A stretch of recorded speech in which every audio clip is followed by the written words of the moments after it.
बच्चे आ गए हैं क्या? स्टार्ट हो गई सर क्लास? आवाज़ आ रही है? Okay, so good morning to all of you. Good morning सभी प्यारे बच्चों को। जैसे कि आप सभी को पता है कि आज जो है वो हमारी पहली क्लास है, राइट? हिस्ट्री की पहली क्लास है। आप सभी को पता है सक्षम बैच की जो आज पहली क्लास है वो मैं टेकअप कर रही हूँ। और आप सभी को लग रहा होगा कि पहली क्लास तो मैम की रख दी, लेकिन बोरिंग क्लास रख दी, क्योंकि हिस्ट्री काफ़ी सारे बच्चों को बोरिंग लगता है, राइट? काफ़ी सारे बच्चे गुड मॉर्निंग यहाँ पे बोल रहे हैं। So very good morning to all of you, hearty good morning to all of you. I hope आप सबकी प्रिपरेशन अच्छी चल रही होगी। काफ़ी सारे बच्चे यहाँ पे नए भी होंगे जिन्होंने जस्ट स्टार्टिंग ही की होगी प्रिपेयर करना। काफ़ी सारे बच्चे ऑलरेडी पढ़ चुके होंगे तो यहाँ पे वो भी सेशन देख रहे होंगे। तो जो लोग पढ़ चुके हैं उन्हें हो सकता है कभी कभी बोरिंग लगने लगे, सेशन बोरिंग क्लासेस लगने लगी, क्योंकि ऑलरेडी उन्होंने काफ़ी कुछ पढ़ चुका है। लेकिन जो भी बच्चे नए हैं तो मेरे लिए तो कंसर्न जो है वो हर एक बच्चा है। हर एक बच्चे को मैं चाहती हूँ कि वो अच्छे से यहाँ पे पढ़े, राइट? तो इसीलिए आज जो आपका सेशन है वो हम स्टार्ट करेंगे बिल्कुल बेसिक्स से, ठीक है ना? बिल्कुल बेसिक्स से स्टार्ट करने वाले हैं। काफ़ी सारे क्वेश्चन लगातार आते ही जा रहे हैं, सारे के सारे। आज तो पहली क्लास है ना, तो आप लोग यहाँ पे चिंता मत करो, आज तो पहली ही क्लास है। धीरे धीरे करके आपके सारे के सारे मैं डाउट्स क्लियर करूँगी। आज मुझे भी काफ़ी अच्छा लग रहा है कि मैं जो हूँ आज पहली बार आप सभी बच्चों से इंटरेक्ट कर रही हूँ। जितने भी बच्चे पेड कोर्सेज में एनरोल हैं, आज उन सब से मेरा आप कह सकते हो इंटरेक्शन हो रहा है ना। ओके, काफ़ी सारे बच्चों के गुड मॉर्निंग मैसेज आते ही जा रहे हैं। Very good morning to all of you. ठीक है, तो बिना देरी करते हुए बातचीत मैंने आपसे कर ली है, अब रोज़ रोज़ नहीं करूँगी, है ना? अभी मैंने आपको जैसे कि बोल दिया है कि आपको लग रहा होगा कि यार पहली क्लास कौन सी रख दी, हिस्ट्री की रख दी, हमें कितना बोरिंग लगता है, कुछ और रखना था, साइंस रखना था। साइंस रख देते तो आप कहते कितनी हेक्टिक वाली क्लास रख दी है। एमपी इतनी ईजी क्लास रखने की क्या ज़रूरत है? तो क्या है ना कि सभी बच्चों की जो नीड्स हैं, जो डिज़ायर हैं, उसको टीचर फुलफिल ही नहीं कर सकता है, क्योंकि वैरायटी ऑफ स्टूडेंट रहते हैं। अब मैं अकेली एक, मैं किस किस के डिज़ायर को फुलफिल करूंगी? समझ में आ रहा है आप लोगों को कि नहीं? लेकिन मैं 100% दूंगी कि आप सभी की जितनी भी प्रॉब्लम्स हैं, जो भी डाउट्स हैं, वो सारे के सारे मैं क्लियर करूं, ठीक है ना? ठीक है, आप लोगों को जो भी कुछ डाउट है आप लोग मुझसे प्लीज़ अच्छे से पूछ लेना, कोई दिक्कत वाली बात नहीं है बिल्कुल भी। तो अब जस्ट हम स्टार्ट करते हैं। तो देखिए, हिस्ट्री को स्टार्ट जब हम करेंगे, हिस्ट्री को स्टार्ट करेंगे तो आप लोगों के मन में कई सारे क्वेश्चन आएंगे जो बिगनर्स हैं। मैम हिस्ट्री क्या होती है? मैम हम हिस्ट्री को पढ़ ही क्यों रहे हैं? सबसे इंपॉर्टेंट बात, हम हिस्ट्री को क्यों पढ़ रहे हैं? तो इसका सीधा सा आंसर है सिलेबस में है इसलिए पढ़ रहे हैं। सिलेबस में नहीं होता तो क्या आप पढ़ते? क्या बिल्कुल भी नहीं पढ़ते। एम आई राइट और नॉट? सिलेबस में जो चीज़ है वो हम पढ़ रहे हैं। इसके पहले क्या पब्लिक एडमिनिस्ट्रेशन पढ़ते थे? क्या सोशियोलॉजी पढ़ते थे? नहीं पढ़ते थे। क्यों नहीं पढ़ते थे? सिलेबस में नहीं था भाई। तो सिलेबस में है इसलिए हमारी मजबूरी है। लेकिन इन इतने बच्चों में कई बच्चे ऐसे भी होंगे जिन्हें इंटरेस्ट भी होगा, इंटरेस्ट के साथ भी पढ़ते हैं, तो इसीलिए इंपॉर्टेंट है। इसके अलावा कई सारी अलग इंपॉर्टेंस है। तो जब हम बात करते हैं हिस्ट्री की तो काफ़ी सारे बच्चों के मन में काफ़ी सारे थॉट्स आते हैं कि रक्त से लिखा हुआ इतिहास स्याही से कभी नहीं मिट सकता। इतिहास अपने आप को दोहराता है। इतिहास हमेशा विजेता द्वारा ही लिखा जाता है। तो मैम ये थॉट्स जो हमने सुने हैं ये सही है कि नहीं है? तो बच्चों रुक जाओ, सारे के सारे जितने भी आपके डाउट्स हैं वो सब क्लियर करेंगे हम। लेकिन अभी फ़िलहाल आप लोगों को बिल्कुल बेसिक से मैं आपको यहाँ पर पढ़ाने वाली हूँ, ठीक है ना? समझ में आ रहा है कि नहीं? Okay.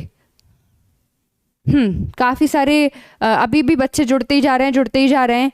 History is interesting ma'am. हाँ देखिए, शिवम खरे कह रहे हैं history is interesting ma'am. Okay, good morning each and everyone. तो बिल्कुल हिस्ट्री बहुत ज़्यादा इंटरेस्टिंग है, काफ़ी सारे।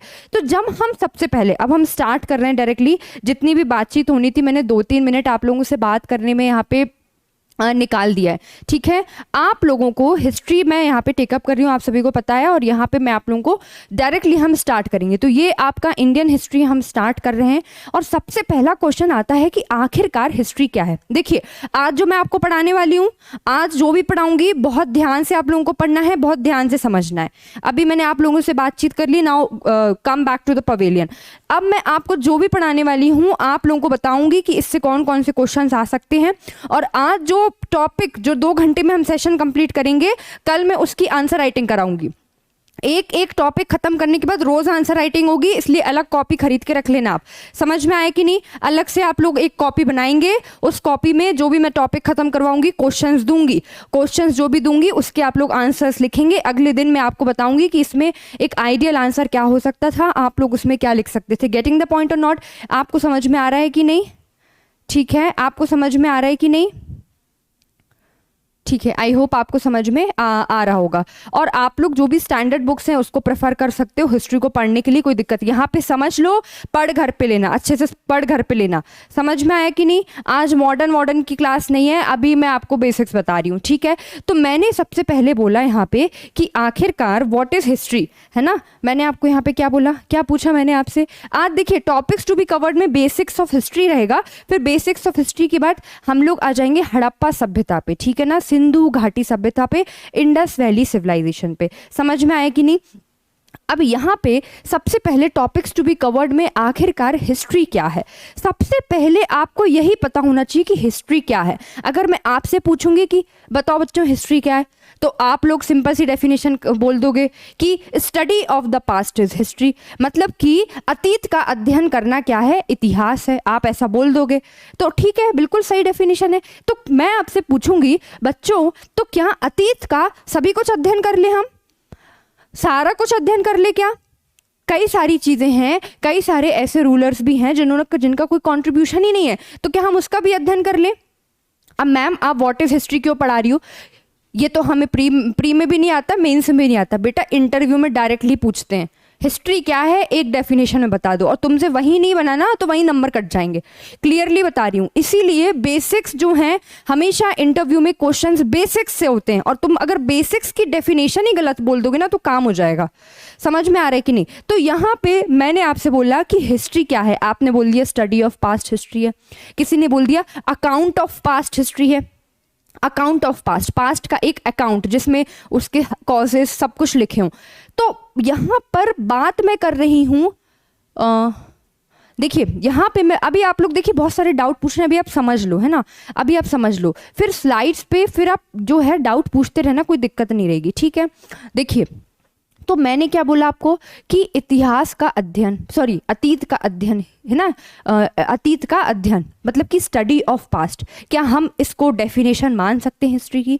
बिल्कुल मान सकते हैं, लेकिन ये डेफिनेशन अधूरी हो जाएगी, क्योंकि हमने यहाँ पे बात नहीं की है, किसकी बात नहीं की हमने यहाँ पे, तो यहाँ पे हमने बात नहीं की है किसकी,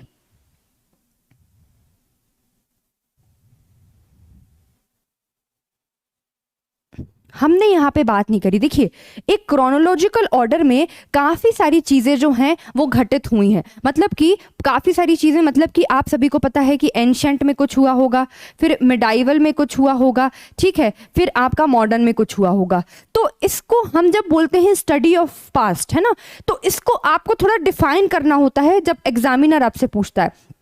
A set of chronological order, मैं क्या कह रही हूँ, a set of chronological order of the events of the past of national और इंटरनेशनल इंपॉर्टेंस।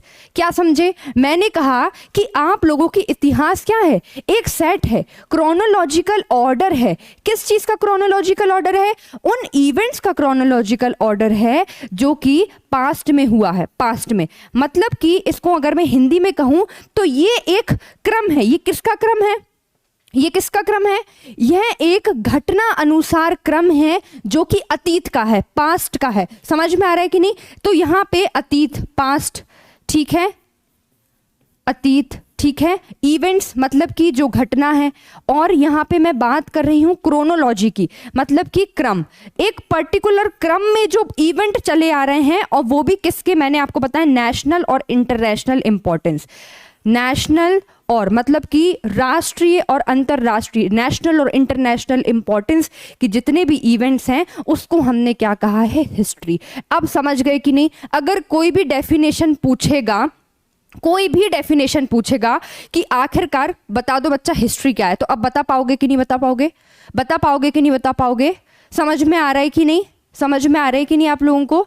देखिए आप लोग पूछ रहे हैं मैम लिखना भी है या नहीं, आप चाहो तो लिख सकते हो, कोई दिक्कत वाली बात नहीं है, लेकिन आप लोग चाहो तो लिख सकते हो, ऐसी कोई दिक्कत वाली बात नहीं। बाकी आपको ये जो पीडीएफ है, पीपीटी है, ये प्रोवाइड कर दी जाएगी।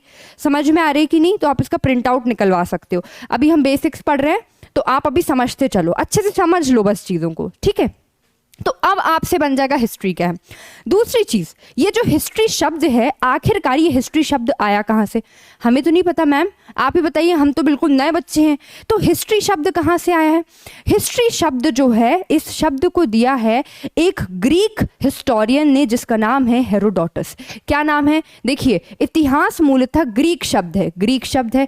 कहाँ से आया है? हिस्टोरिया से आया है। किससे आया है? हिस्टोरिया से बना है हिस्ट्री, और ये दिया किसने है? ग्रीक हिस्टोरियन थे जिसका नाम था हेरोडोटस, ठीक है ना? हेरोडोटस लिखा हुआ है, इन्हें इतिहास का पिता कहा जाता है। इन्होंने सबसे पहले इतिहास शब्द का प्रयोग अपनी पुस्तक द हिस्ट्रीज में किया था। द हिस्ट्रीज इनकी किताब है। ये ऐसा नहीं कि बस यही किताब है, और भी कई सारी इनकी किताबें हैं, लेकिन आप लोगों को याद रखना है कि फादर ऑफ हिस्ट्री, इतिहास का जनक किसे कहा जाता है? तो हेरोडोटस को कहा जाता है। इंपॉर्टेंट है, पेपर में पूछा जाएगा, प्रीलिम्स में पूछ लेगा, और मेंस में भी 3 मार्कर में पूछ लेगा। बता रही हूं मैं, अभी से बता रही हूं, पूछ लेगा फादर ऑफ द हिस्ट्री बता दो, अगर इजी क्वेश्चन उसे डालना हो। क्योंकि आपके जितने भी 15 3 मार्कर आते हैं और 100 आपके प्रीलिम्स में जो क्वेश्चन आते हैं, उसमें से सभी टफ नहीं होते, कुछ कुछ एकदम रद्दी क्वेश्चन भी होते, बहुत ईजी, ठीक है ना, लल्लू टाइप। तो ये वही लल्लू टाइप क्वेश्चन है। कम से कम आपको ये गलत नहीं करना है, जो कोई गलत ना करे वो तो करना ही नहीं है। समझ में आ रहा है कि नहीं? समझ में आ रहा है कि नहीं? तो बस, तो यही बात है। तो ये आपको समझ में आया। अब मैम हेरोडोटस को ही क्यों बोलते हैं? अकेले इन्होंने द हिस्ट्रीज में एक इतिहास शब्द का इस्तेमाल कर दिया। द हिस्ट्रीज में ही यूज्ड द वर्ड हिस्ट्री, तो ये फादर हो गए। फिर तो मैम हम भी अपनी किताब बनाएंगे और किसी भी नए शब्द का उपयोग करके किसी नए शब्द को बताएंगे, और फिर बस उसके बाद फिर हमें भी फादर बोल देना चाहिए। ऐसा नहीं होता है। हेरोडोटस को सबसे पहले इतिहास का पिता इसीलिए कहा जाता है, इन्हें फादर ऑफ हिस्ट्री इसीलिए कहा जाता है क्योंकि ये पहले ऐसे ग्रीक ज्योग्राफिकर और हिस्टोरियन दोनों ही हैं। ये पहले ऐसे हिस्टोरियन हैं जिन्होंने, ये जो मैं क्रोनोलॉजिकल ऑर्डर की बात कर रही हूँ ना, एक क्रम की बात कर रही हूँ ना, इन्होंने ही इसको क्रम में जमाया था। जो इतिहास, जो आपके पास्ट के जितने भी इवेंट्स थे उनको क्रम में जमाने का काम, एक एक क्रम में जमाने का काम जो है वो सबसे पहले किसने कहा था, किसने करा था? हेरोडोटस ने करा था। समझ गए कि नहीं समझ गए बताओ? ये वायर है कि क्या है? ठीक है, तब बड़ा है। तो समझ में आया कि नहीं आपको? इसीलिए सबसे पहले काम इन्होंने करा था, इसीलिए इनको क्या बोला गया है? इतिहास का जनक कहा गया है, फादर ऑफ हिस्ट्री कहा गया है। समझ में आया कि नहीं आपको? ये समझ में आया कि नहीं? तो इसीलिए आप लोगों को आई थिंक ये तो समझ में आ गया होगा कि हिस्ट्री किसे कहते हैं, फादर ऑफ हिस्ट्री किसे कहते हैं। और ये जो फादर ऑफ हिस्ट्री है, ये कहाँ से थे? तो ये कहाँ से थे? ग्रीक, ये यूनान से थे, ठीक है ना? ग्रीक कहाँ गया? Greek historian Herodotus. समझ में आया कि नहीं? आप लोगों को इतना समझ में, आई होप समझ में आ गया होगा। आगे चलेंगे हम, और आगे देखिए, आप आगे देखिए। अब यहाँ पे है what is history. What is history, तो ये मैं आपको पहले ही समझा चुकी कि भाई हिस्ट्री क्या है। एक बार यहाँ पढ़ लेते हैं। History is the study of change over time and it covers all aspects of human society. यहाँ जो डेफिनेशन लिखी है वो ठीक है, लेकिन आप यहाँ पे लिख सकते हो chronological order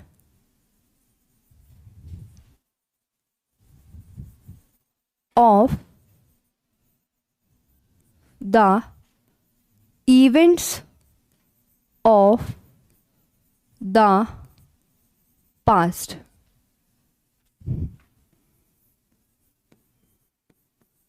अतीत की घटनाओं का क्रम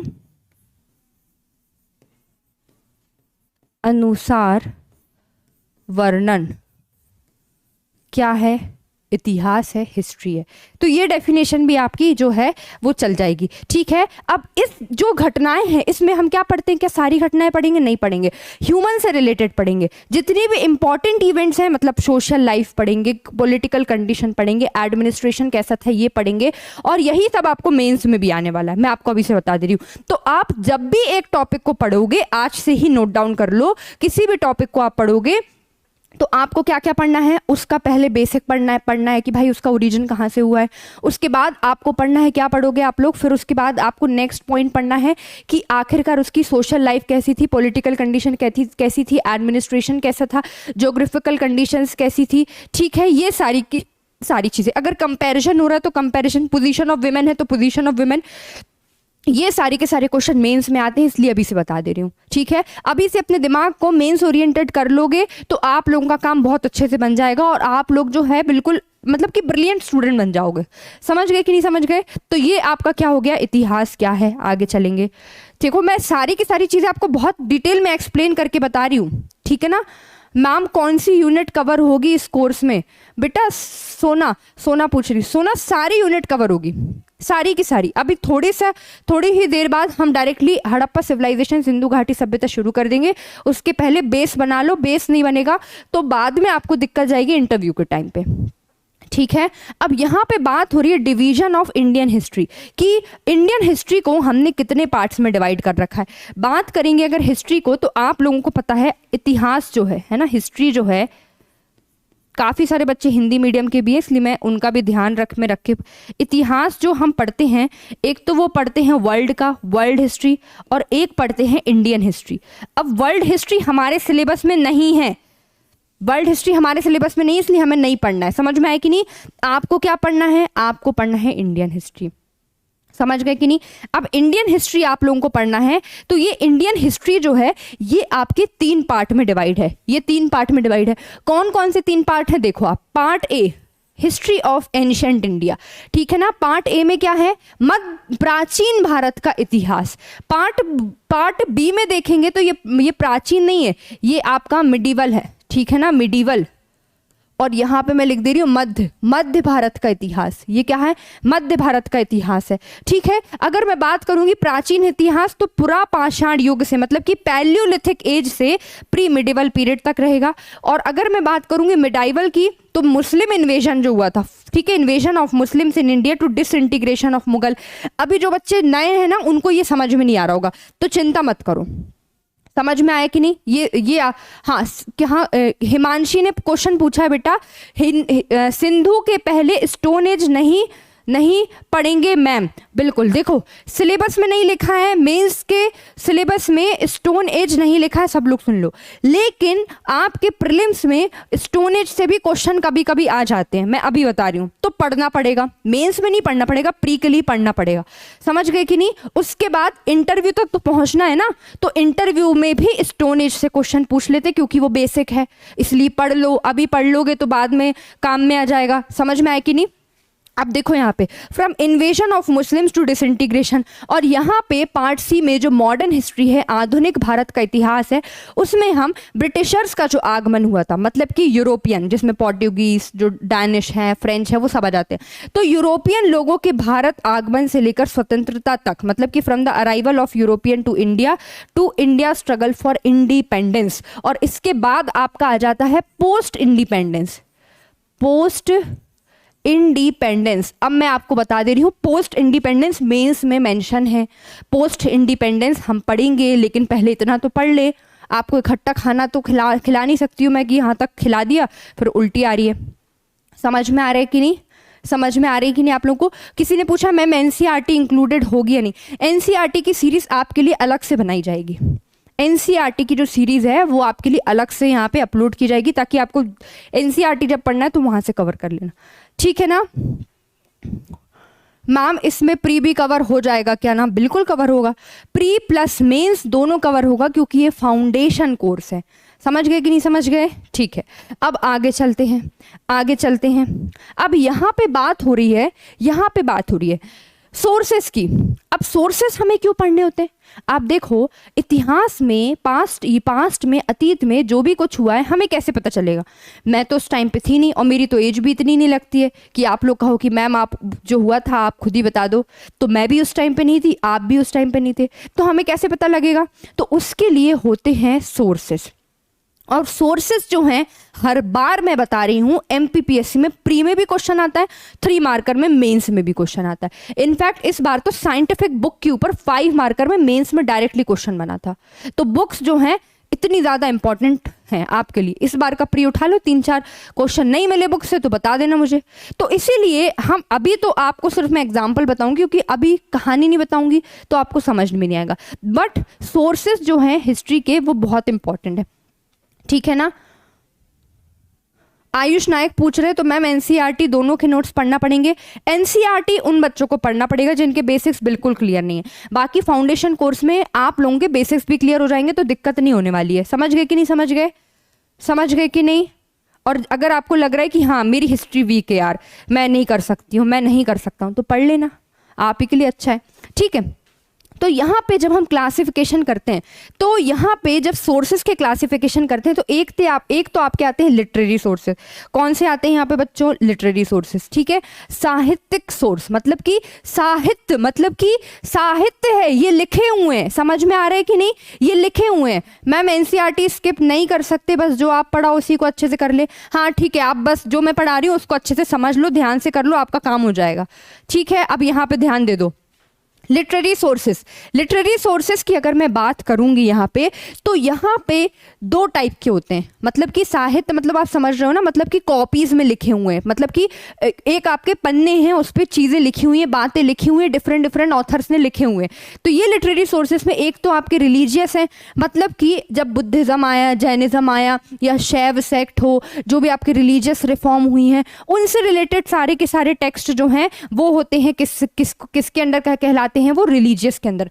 नॉन रिलीजियस मतलब कि ये ऐसी पुस्तकें रहेंगी, ये ऐसे स्रोत रहेंगे जिसमें कि रिलीजन के बारे में ना बताते हुए उस पर्टिकुलर टाइम पीरियड का एक सामाजिक स्तर बताते हैं, आर्थिक स्तर बताते हैं, या फिर आप कह सकते हो पॉलिटिकल कंडीशन बताते हैं। समझ में आया? जैसे कि अर्थशास्त्र जो कौटिल्य की है, राष्ट्ररंगिणी जो कलहंड की है जिसमें कश्मीर के बारे में बताया गया है, ठीक है। ये सब जो है ये कौन से हैं? Non religious. आर्कियोलॉजिकल सोर्सेज में हम पढ़ते हैं इंस्क्रिप्शन के बारे में, कॉइन्स के बारे में, स्कल्पचर के बारे में, आर्ट, आर्किटेक्चर और अदर रिमेन्स ऑफ आर्कियोलॉजी। इन सब चीज़ों के बारे में हम धीरे धीरे पढ़ेंगे। अभी आपको इतना समझ में आ गया होगा कि ये पुरातत्व स्रोत हैं, सोर्सेज हैं। समझ में आ गया कि नहीं? ओके, आगे चलेंगे हम। नेक्स्ट, अब यहां पे बात हो रही है साहित्यिक स्रोत में कि प्राथमिक उद्देश्य इनका बेसिकली क्या था? आध्यात्मिक और धार्मिक दर्शनों की प्रस्तुति। यहां पे किसकी बात हो रही है? यहां पे किसकी बात हो रही है? देखिए रिलीजियस की बात हो रही है ना। रिलीजियस की जब मैं बात करूंगी, रिलीजियस, तो जैसे कि हमने देखा रिलीजियस में कौन कौन से आ रहे थे?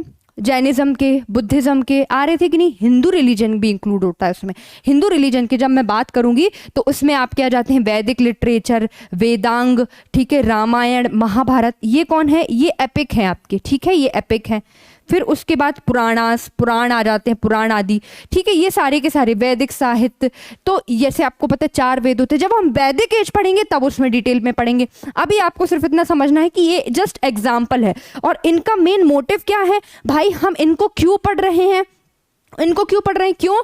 क्योंकि आध्यात्मिक और धार्मिक दर्शन, अध्यात्म उस टाइम पे कैसा था और उस टाइम पे धर्म कैसा था, और उस टाइम के धर्म से जो धीरे धीरे कन्वर्जन होके जो आज धर्म हमें दिखाई दे रहा है वो कैसा होगा। So all these things are included, इसीलिए हमें ये सब पढ़ना इंक्लूडेड है, ठीक है ना। अब जैसे कि मान लीजिए फॉर एग्जाम्पल, अब जैसे बाबरी मस्जिद केस हुआ है ना, तो आप लोग 4 लोगों के बीच में खड़े हो, अब आपको पता ही नहीं है कि बाबर कौन था, मस्जिद कहाँ है, कुछ पता ही नहीं, तो आप सुनोगे अच्छा ऐसा हुआ था।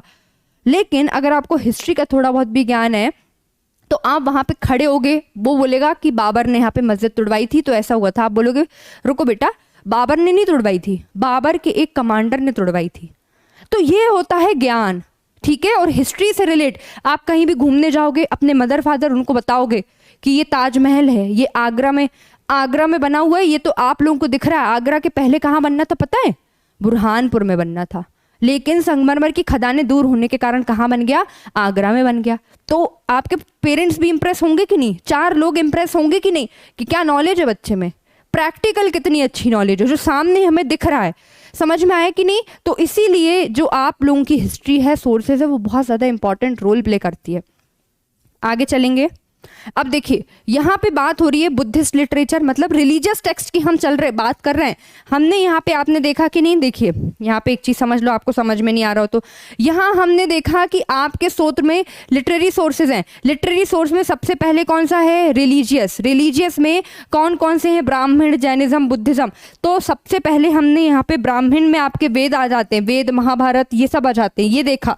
उसके बाद बुद्धिज्म आ गया है। रिलीजियस टेक्स्ट में आपके यहाँ पे त्रिपिटक, सुत्त पिटक, विनय पिटक, अभिधम्म पिटक और ये दीपवंश, महावंश, इसमें हमें पूरी की पूरी जानकारी मिलती है बुद्धिज्म की, जो हम अभी पढ़ेंगे कि बुद्धिज्म किस तरीके से डेवलप हुआ है, क्या उस टाइम पे कंडीशंस थी, कौन कौन से ऐसे राजा थे जो बुद्धिज्म को क्या करते थे, बुद्धिज्म को फॉलो करते थे या उन्होंने शरण दी थी अपने राज्य में, ठीक है ना। उसके बाद यहाँ पे अगर आगे चलेंगे तो यहाँ पे हम देखेंगे किसकी बात हो जाएगी?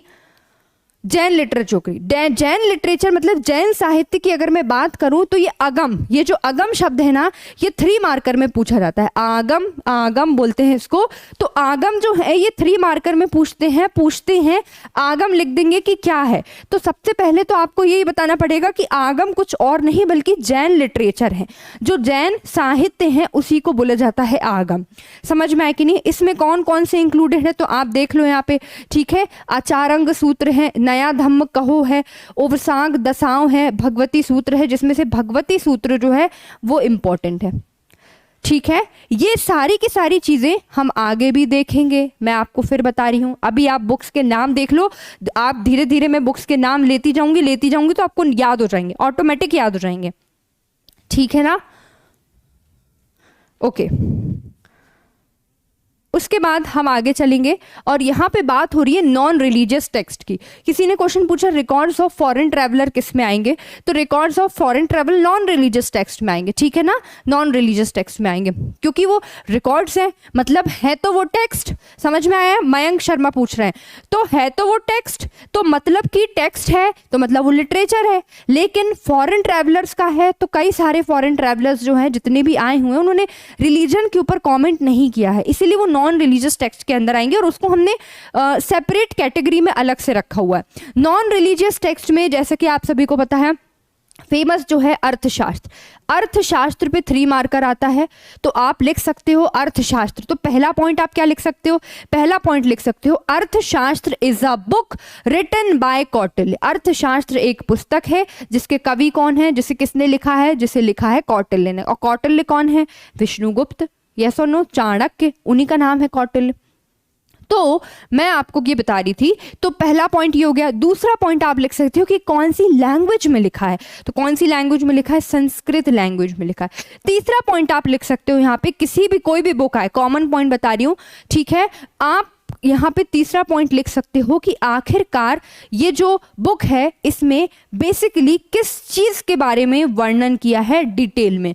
तो कौटिल्य की जो अर्थशास्त्र है इसमें क्या बताई गई है? इसमें बताई गई है दिस इज अष्टाध्यायिक अर्थशास्त्र। कहाँ गया ये? यहाँ फुल स्टॉप कर लेना है ना, ये फुल स्टॉप। इसमें पॉलिटिकल कंडीशंस,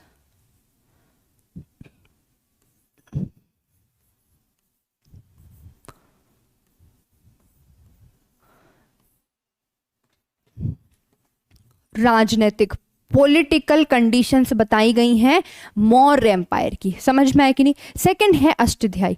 अष्टाध्यायी जो है वो किसने लिखी हुई? पाणिनि ने लिखी है, जो कि हिंदी साहित्य की पहली पुस्तक है, हिंदी ग्रामर की पहली पुस्तक है। समझ में आया कि नहीं? मैम एग्जाम्पल हिंदी लैंग्वेज में नहीं मिलेगा क्या? अमित पूछ रहे हैं। बेटा क्या पूछ रहे हो? मुझे समझ में नहीं आ रहा है। मैम रिकॉर्डिंग खुद हो जाएगा या करना पड़ेगा? नहीं, आपको कुछ नहीं करना, रिकॉर्डेड इसमें ऑलरेडी अवेलेबल रहेगा, ठीक है ना। ओके ठीक है, आगे चलते हैं। रिटन बाय पाणिनि, ये पाणिनि ने लिखी है। मुद्रा राक्षस किसने लिखी है? तो ये विशाख दत्त ने लिखी होगी। कथा सरित सागर किसने लिखी है? तो ये सोमदेव ने लिखी है। बृहत कथा मंजरी किसने लिखी है? तो शैमेंद्र ने लिखी है।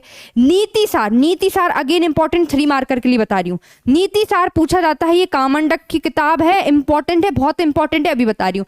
नीतिसार 3 मार्कर में पूछा जाता है। नीतिसार तो लोगों को लगता है नीति मतलब रूल्स, तो रूल्स के बारे में कुछ भी लिख देते, लेकिन ये किताब है, लोग भूल जाते हैं। समझ में आ रहा है कि नहीं? फिर आपकी मालविका अग्निमित्रम, जिसमें अग्निमित्र हीरो है, पुष्यमित्र शुंग का बेटा अग्निमित्र वो हीरो बना हुआ है, जो कि कालिदास की एक इंपॉर्टेंट रचना है। महाभाष्य जो है वो पतंजलि की है।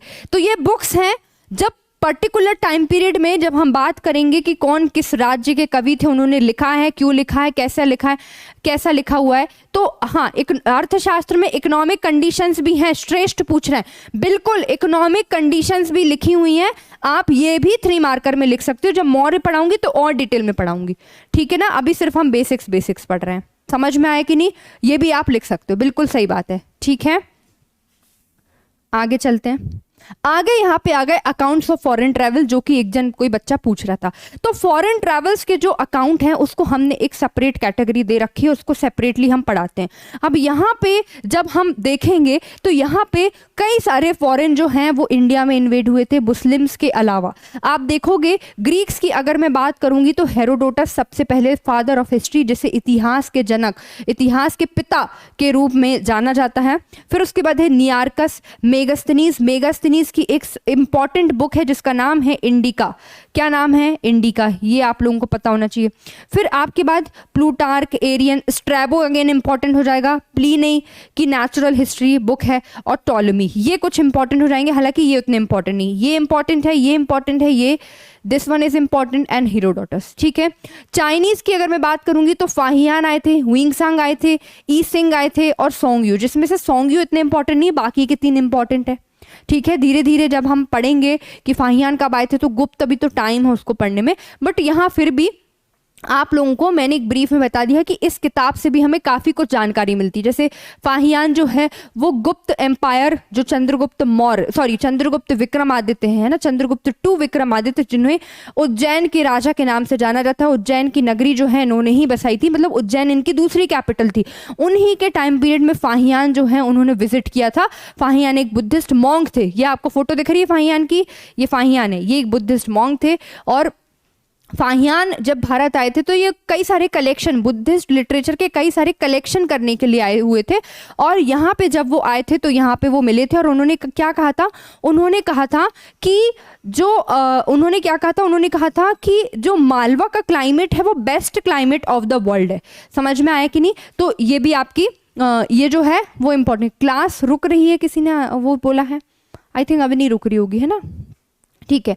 अरेबिक से कौन कौन आए थे? तो इब्न खोरदाबे, सुलेमान ए ताजीर, अल मसूदी, अल बरूनी एक्सेट्रा।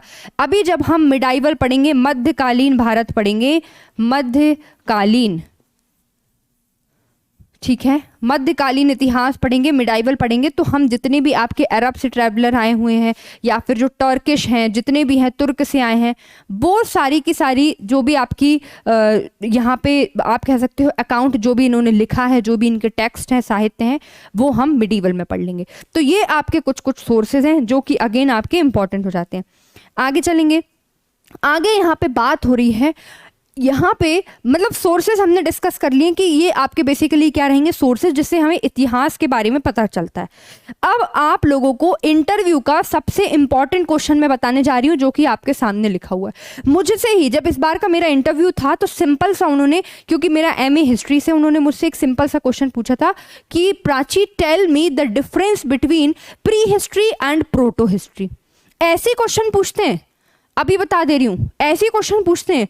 और आप लोग स्टार्टिंग में पढ़ते हो, और क्योंकि मेंस में ये चीज़ें डिफरेंस जनरली आता नहीं है, तो आप लोग भूल जाते हो, भूल जाते हो। समझ में आ रहा है कि नहीं? तो आप लोगों को यहाँ पे मैं बता दे रही हूँ, हिस्ट्री को हमने जनरली 3 पार्ट में यहाँ डिवाइड कर रखा है, 3 पार्ट में डिवाइड कर रखा है, ठीक है। आपकी पहले तो है प्री हिस्ट्री, प्रोटो हिस्ट्री और historic period. Pre history, proto history और हिस्टोरिक पीरियड, ठीक है। क्लास रुक रुक के चल रही है क्या? क्लास रुक रुक के चल रही है क्या?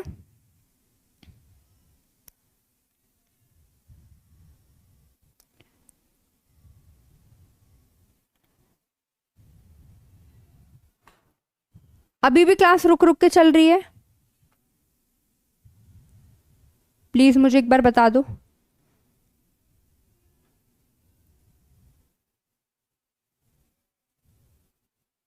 रुक रुक के चल रही है, 1 मिनट जस्ट अ सेकेंड, है ना।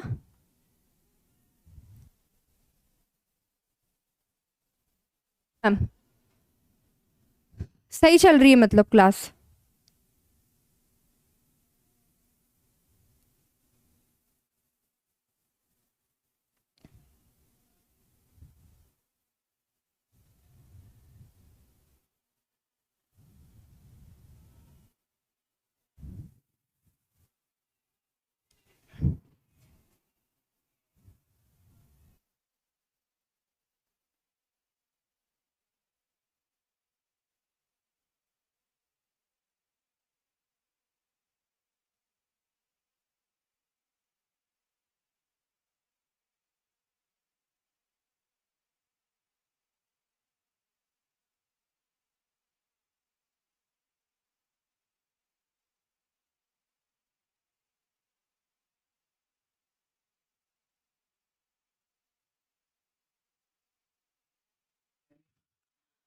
ठीक है, हम अपने टीम मेंबर से बात कर रहे हैं, एक बार देख रहे हैं ना आप लोगों के कितने सारे मैसेज आ रहे हैं। तो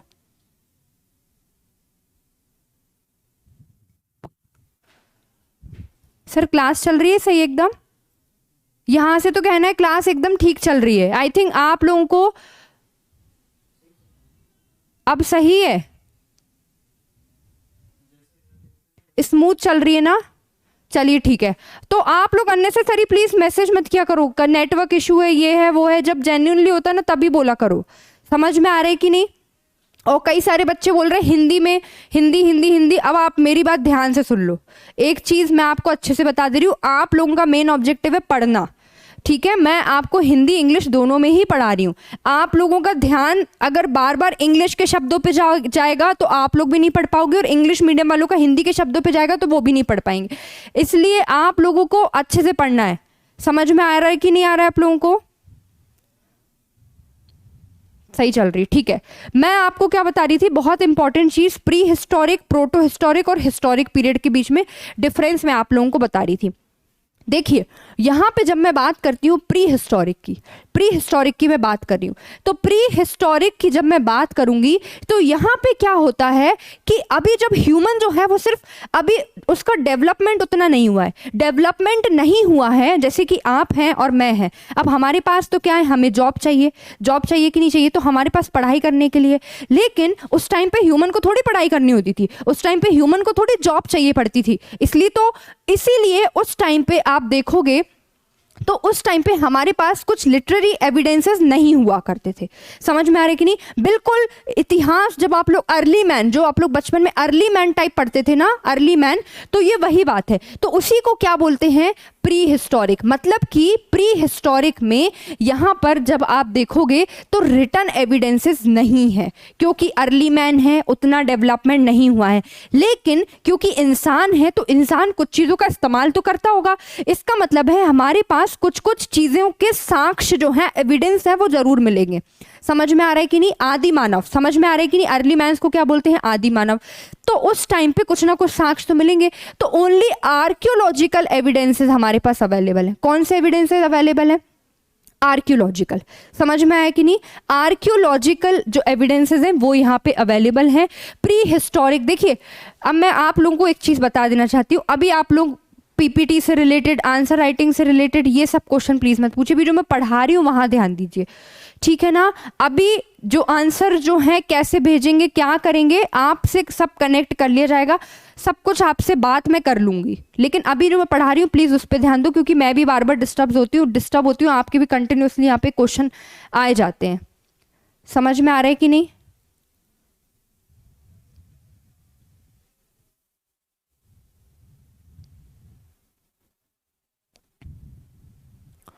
ओके ठीक है। अब यहाँ पे बात हो रही है सेकंड, यहाँ पे प्रोटो हिस्टोरिक पीरियड की, ठीक है ना? ये जो शब्द है इसको आप बिल्कुल ऐसे ही याद रखोगे, प्री हिस्टोरिक, प्रोटो हिस्टोरिक। तो यहाँ पे मैंने आपको क्या बोला कि यहाँ पे जो आपके साक्ष्य हैं, साक्ष्य जो हैं वो यहाँ पे रिटर्न में अवेलेबल नहीं है, सिर्फ आर्कियोलॉजी, पुरातत्व एविडेंसेस हमको यहाँ पे मिले हुए हैं। क्या मिले हुए? पुरातत्व साक्ष्य यहाँ पे हमको देखने को मिले हैं, बस इतना ही देखने को यहाँ पे मिला हुआ है, ठीक है ना? कुछ लिखित में, लिखित यहाँ पे हमारे पास नहीं है।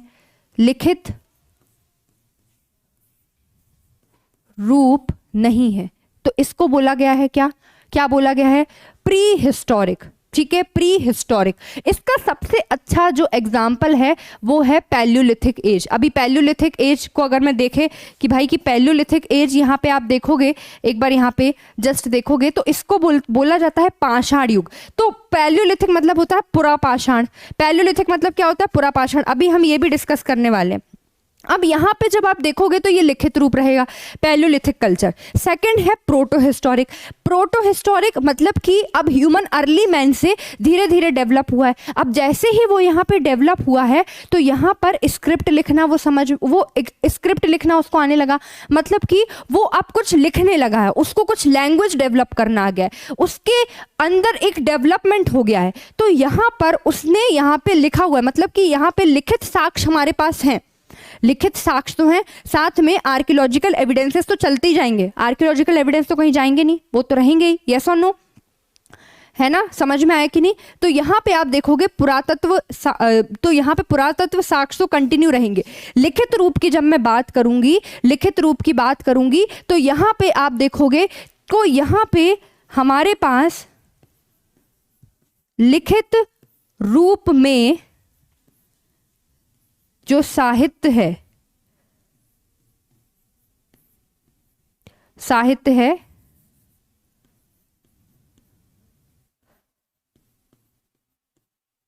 लिखित रूप में जो साहित्य है वो अवेलेबल है। ठीक है, प्री हिस्टोरिक को किसी ने बोला है कि प्राग ऐतिहासिक काल बोलते हैं, बिल्कुल ठीक है ना, इसको क्या बोलते हैं, प्राग ऐतिहासिक। देखिए बाकी की सारी स्लाइड्स जो हैं वो आपकी दोनों बायलिंगुअल हैं। आई थिंक ये वाली स्लाइड्स की जो हिंदी वाली है वो इसमें मिसिंग है, तो आप लोग प्लीज बार बार हिंदी हिंदी मत बोलो यार, ठीक है ना, ठीक है। इंग्लिश है आती, डीपीपी हिंदी में भी लगाइए, ऐसा कोई कह रहा है।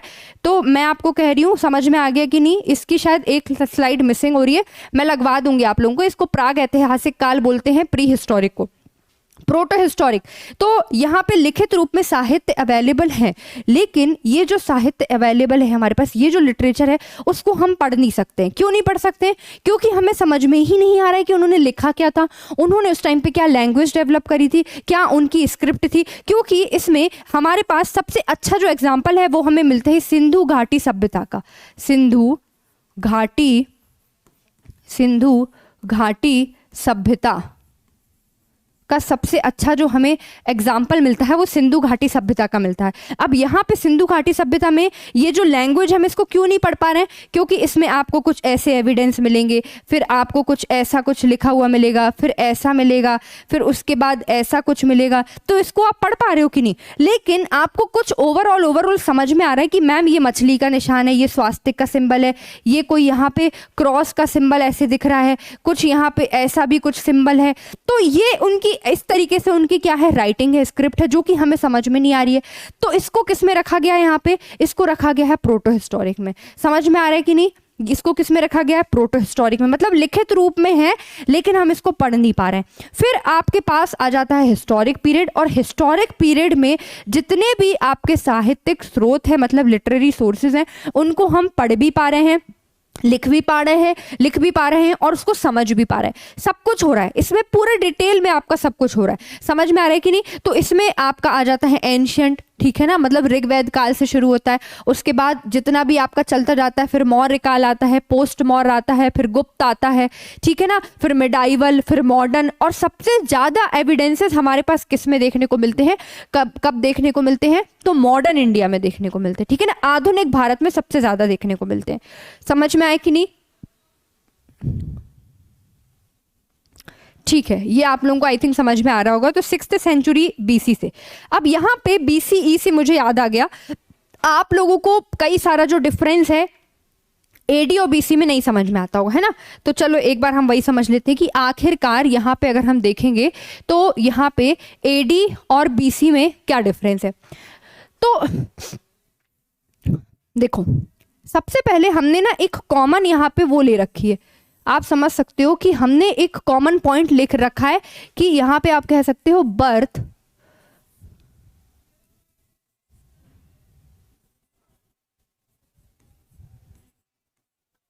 यीशु का जन्म, यीशु समझते हो ना, शॉर्ट में बोलते हैं, किसको बोलते हैं? बर्थ ऑफ क्राइस्ट,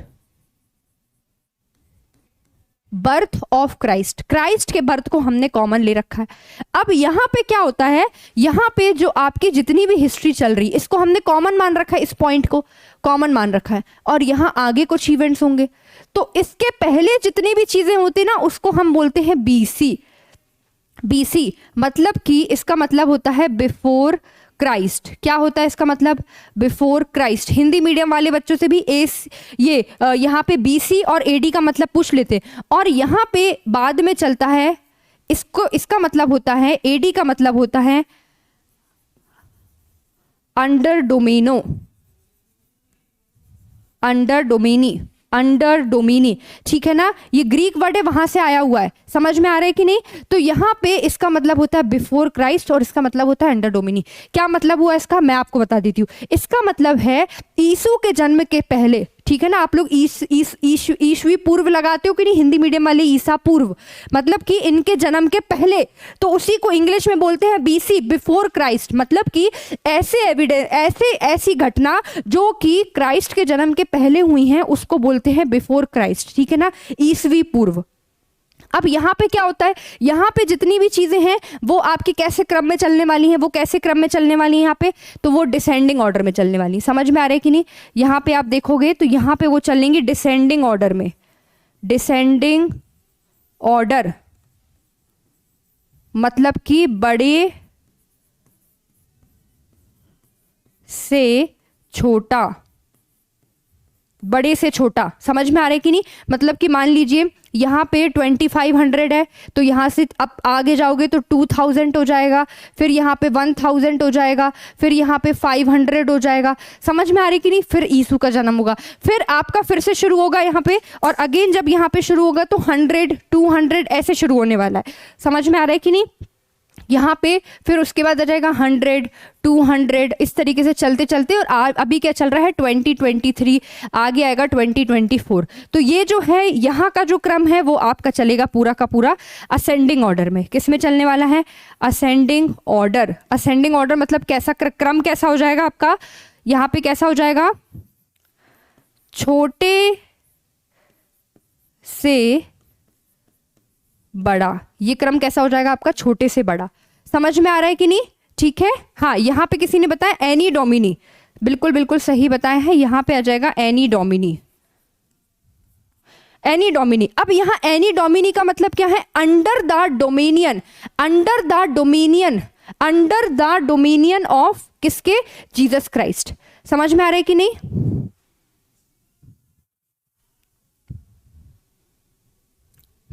तो यहां पे आपको समझ में आ जाएगा बिफोर क्राइस्ट, और यहां पे एनी डोमिनी मतलब कि यहां पे जितने भी अब इवेंट चलेंगे वो क्राइस्ट के अंडर डोमिनियन। क्योंकि इतिहास में वर्ल्ड में क्या हुआ था, जीसस क्राइस्ट के जन्म के बाद एक रेवोल्यूशन हुआ था, और उसी रेवोल्यूशन के कारण क्या हो देखने को मिलता है हमें, यहां पे देखने को मिलता है, क्या देखने को मिलता है? एडी, जिसे आप एडी कहते हो। समझ में आया कि नहीं?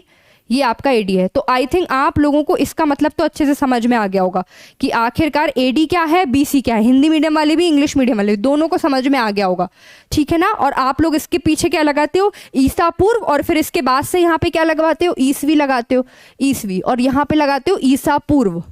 लगाते हो कि नहीं लगाते हिंदी मीडियम वाले? मतलब कि ईसा के जन्म के पहले, और इस साइड क्या आ जाएगा? ईसा के जन्म के बाद, तो ईसवी, ठीक है ना। समझ में आया कि नहीं?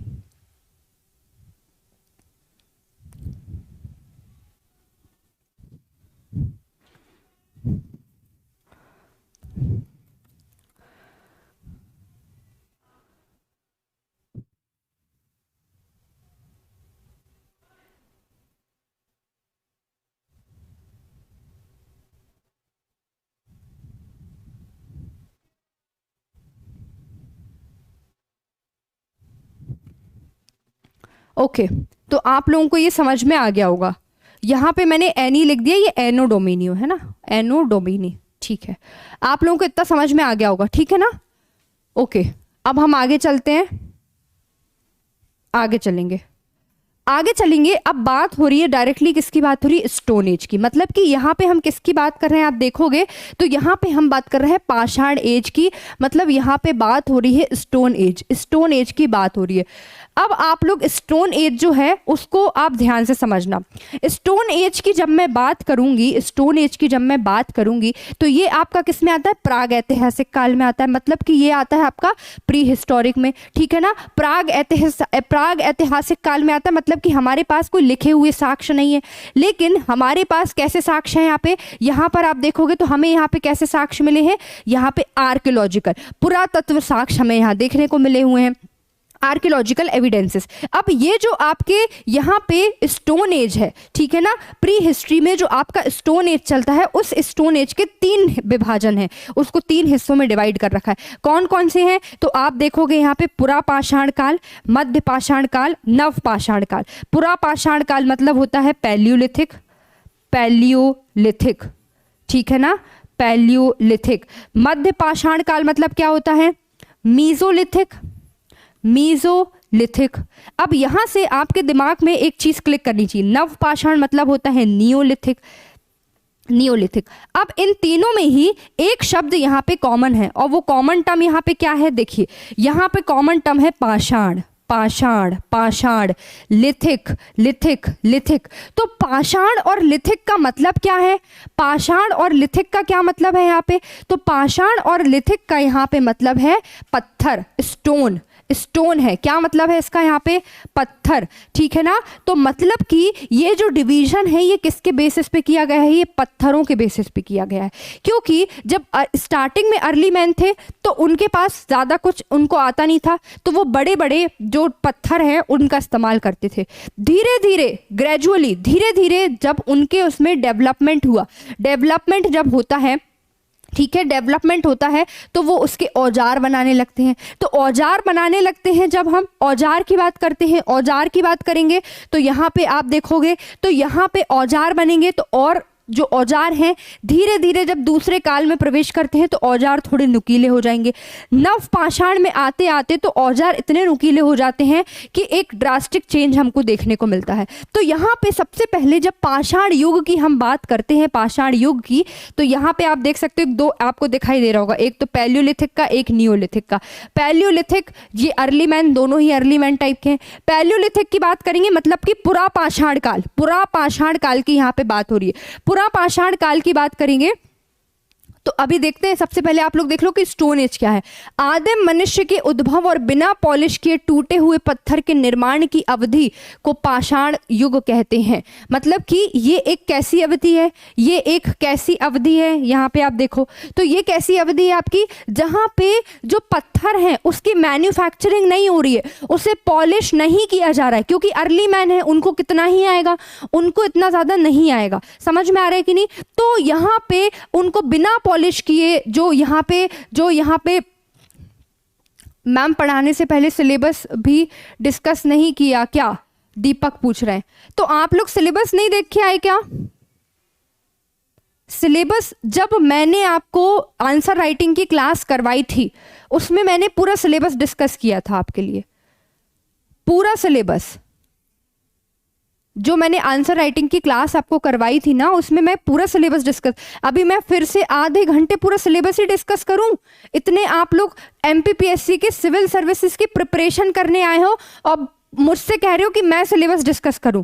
आज ही आप जाओगे घर पे, और घर पे जाने के बाद और घर में हो तो सबसे पहले सिलेबस का प्रिंट आउट निकालो और अपनी स्टडी टेबल के सामने चिपका लेना। समझ गए कि नहीं समझ गए? अब देखो यहाँ पे मैं आपको बता रही थी पैलियोलिथिक की जब मैं बात कर रही थी तो बिना जब इन औजारों को बिना पॉलिश किए जब हम इस्तेमाल करते हैं तो उसे स्टोन एज कहते हैं। अब स्टोन एज में हम बात करेंगे, सबसे पहले आपका आता है पैलियोलिथिक एज। क्या आता है? पुरा पाषाण काल। पुरा पाषाण काल आ गया। पुरा पाषाण काल मतलब होता है पैलियोलिथिक पीरियड। पैलियोलिथिक पीरियड की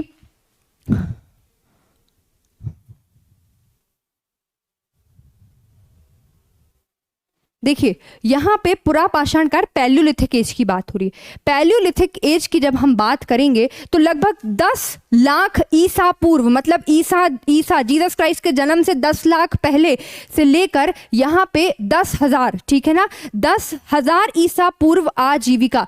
तो यहाँ पे क्या है, अर्ली मेंस है, इनको जॉब की प्रिपरेशन तो करनी नहीं है, टेंशन तो है नहीं कि पढ़ाई लिखाई करनी है, स्कूल जाना है, जॉब करना है, कॉम्पिटिशन एग्जाम की तैयारी करना है। इनको क्या चाहिए, इनका पेट भर जाए, इनको सिर्फ खाना पीना चाहिए। अब इनका खाने पीने की बात करेंगे तो खाने के लिए ये क्या करेंगे, उस टाइम पे इतने टूल्स इन्होंने डेवलप तो किए नहीं थे कि एग्रीकल्चर कर पाएंगे। इतने टूल्स थे क्या, बिल्कुल भी नहीं थे, क्योंकि अब इतने टूल्स ही डेवलप नहीं थे। यहाँ पे आप देखो तो यहाँ पे ये लोग क्या करते थे, शिकार करते थे, हंटिंग। समझ में आ रहा है कि नहीं, हंटिंग। तो शिकारी और भोजन इकट्ठा करना, मतलब कि यहाँ पे आप लोगों का सबसे पहला क्या हो जाएगा, हंटिंग, शिकारी करना, ठीक है ना, हंटिंग। और भोजन इकट्ठा करना मतलब कि फूड गैदरिंग। फूड गैदरिंग, यहाँ पे दो चीज़ें, इनके दो मेन काम थे, फूड गैदरिंग का काम था और यहाँ पे क्या करना, हंटिंग। इससे इन लोग, ये आप देख सकते हो, ये एक एनिमल है, काऊ है, इसको मार दिया इन्होंने और खाना खा रहे हैं। ये यहाँ पर आप देख सकते हो कि आग जला रहे हैं और यहाँ पे अगेन यहाँ पे खाना बन रहा है। यहाँ पे अगर मैं बात करूँगी, सबसे इम्पॉर्टेंट चीज जो कि आपकी पुरापाषाण काल में हुई है वो हुई है आग की खोज। क्या हुई है, आग की खोज, बहुत इंपॉर्टेंट है, आग की खोज, ठीक है ना, discovery of fire, discovery of fire. आग की खोज प्री में पूछ लेगा वो, आग की खोज किस काल में हुई थी, इसमें से बता दो किस काल में हुई थी। 3 ऑप्शन ये दे देगा, पुरापाषाण, मध्यपाषाण, नवपाषाण, पैलियोलिथिक में, मीजोलिथिक में कि नियोलिथिक में। तो आप लोगों को पता होना चाहिए पुरापाषाण काल, पैलियोलिथिक में आग की खोज हो गई थी, ठीक है ना, डिस्कवरी ऑफ फायर, आग की खोज पैलियोलिथिक में हो गई थी, इंपॉर्टेंट है। अब यहाँ पे बात कर रहे थे हम किसकी, तो यहाँ पे आपने देख लिया, यहाँ पे क्या हो रहा था, हंटर्स, फूड गैदरिंग, ये इनका पहला काम था, ठीक है। और हमें इस तरीके के पहले साक्ष्य कहाँ से मिले हैं, पहले साक्ष्य कहाँ से मिले हैं, तो ये हमको मिला है पल्लावरम, चेन्नई से।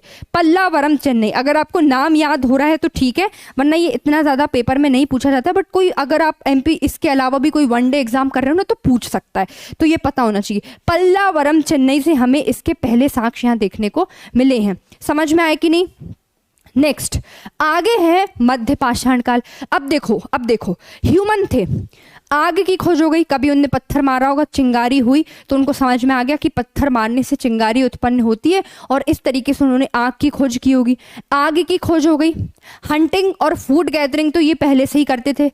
अब उस पत्थर को ला के उसको घिसने लगे, क्योंकि यहाँ पाषाण युग चल रहा है, पत्थर है, तो पत्थर को और उन्होंने छोटा किया, पत्थर को उन्होंने और बारीक किया, और बारीक करते करते ये पेन दिख रहा है ना, ऐसे यहाँ पे शार्प बना लिया, मतलब नुकीले औजार बनाने का इन्होंने प्रयास किया था।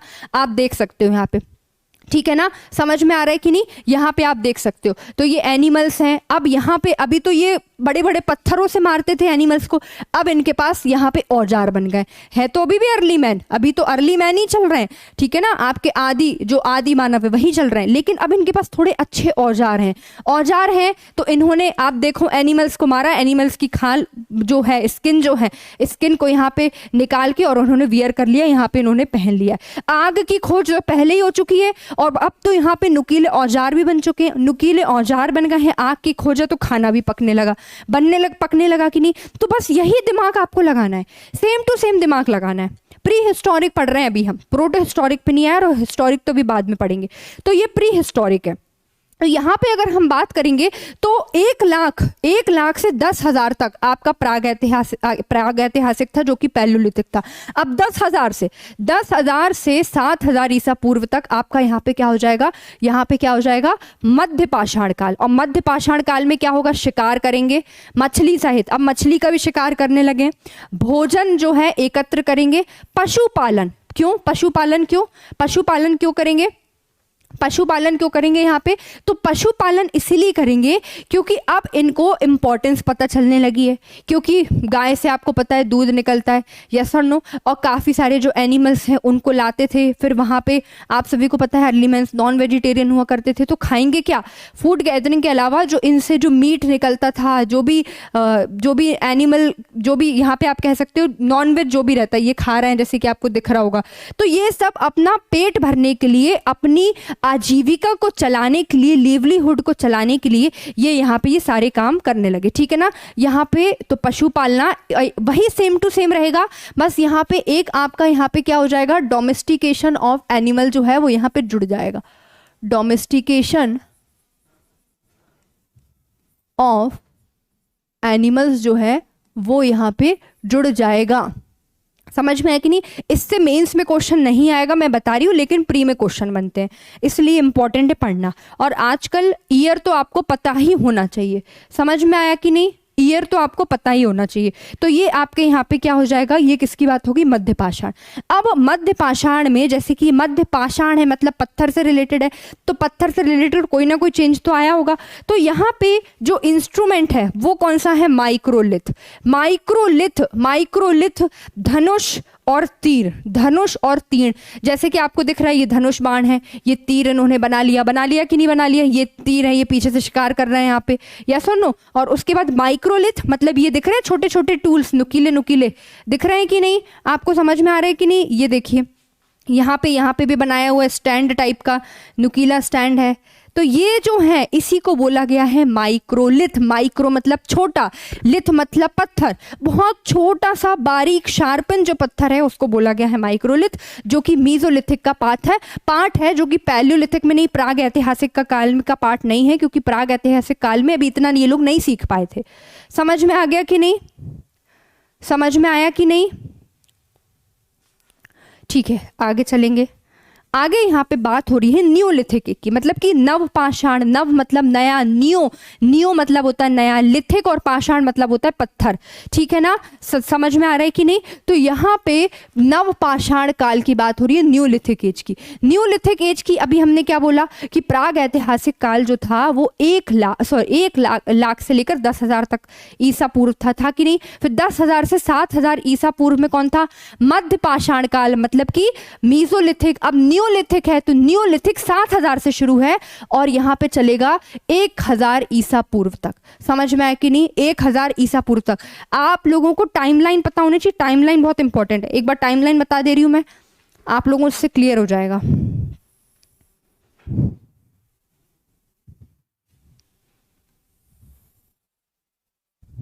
देखिए ईसा पूर्व है, मतलब यहां पे आपका क्या चलेगा, बिफोर क्राइस्ट।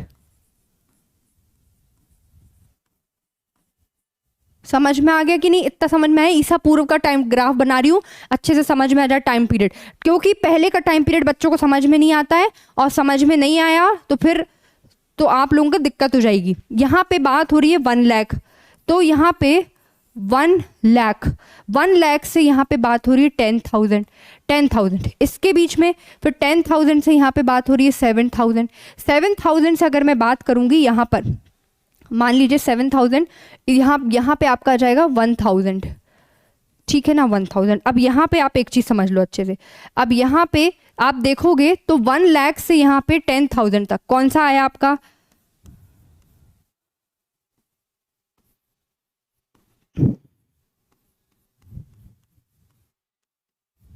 प्राग ऐतिहासिक, ठीक है ना, मतलब कि ये आपका पैलियोलिथिक।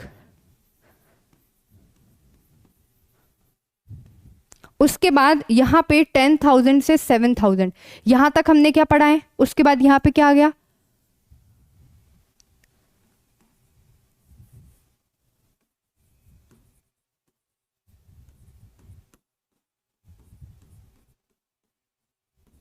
मध्य ऐतिहासिक, ठीक है ना, मेसोलिथिक। उसके बाद यहाँ पे से जो चल रहा है आपका, ठीक है ना, यहां से यहां तक ये आपका क्या आ गया, नव पाषाण, नियोलिथिक। 1000 BC जो है आप लोग हमेशा याद रख लेना, 1000 BC बता रही हूँ, 1000 BC में आयरन की डिस्कवरी हुई थी, तो ये आप लोगों को पता होना चाहिए। यहाँ पे लिख देती हूँ लोहे की खोज, ठीक है ना। कभी भी पूछा जाए कि भाई आयरन की जो खोज है, लोहे की खोज है, वो कब हुई थी, तो आप लोग बता देना कि कब हुई थी। डिस्कवरी ऑफ आयरन कब हुई थी? 1000 BC में। ये समझ में आए कि नहीं? इसके बाद मैं आपको बता दूं, बीच में ही यहाँ पे डिस्कवरी हो जाती है किसकी?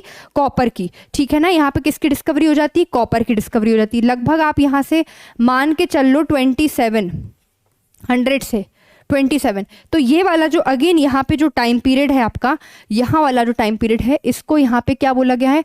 कांस्य युग, कांस्य युग, ठीक है। चाल्कोलिथिक, चाल्कोलिथिक मतलब कि कॉपर की डिस्कवरी। तो अगर हम देखते हैं यहाँ पे, आप एक बार टाइमलाइन में, जब इसको मैंने आपको एक जस्ट ब्रीफ बताया ताकि आप इजी से टाइमलाइन समझ सको, बीसी के पहले पहले, बिफोर क्राइस्ट, ईसा पूर्व के पहले क्या टाइमलाइन है, समझ में आए कि नहीं? तो यहाँ पे जब आप देखोगे, यहाँ पे जब आप देखोगे कि सबसे पहले किस मेटल की, किस धातु की खोज हुई थी, पेपर में पूछ लेगा तो बता देना कि किसकी हुई थी, किसकी हुई थी? कॉपर की हुई थी। समझ में आए कि नहीं? समझ में आए कि नहीं? समझ में आ गया कि नहीं? तो ये आप लोगों को एक टाइमलाइन में बता रही हूं जिसमें से हमने प्राग ऐतिहासिक पढ़ लिया है, यहाँ से हमने मीजोलिथिक पढ़ लिया है, फिर यहाँ से हमने नवपाषाण पढ़ लिया है, ठीक है। नियोलिथिक पढ़ लिया है। नियोलिथिक के बाद आपका चाल्कोलिथिक आएगा, वो हम पढ़ेंगे। चाल्कोलिथिक के बाद जो डिस्कवरी ऑफ आयरन हुई है, फिर हम वो पढ़ेंगे धीरे धीरे। तो अभी हम यहाँ तक आ गए, आगे चलेंगे। तो आगे अब जब यहाँ पे आप देखोगे तो यहाँ से कुछ कुछ आपको एविडेंसेस बताए गए हैं, ये उतना ज़्यादा इंपॉर्टेंट अभी नहीं है।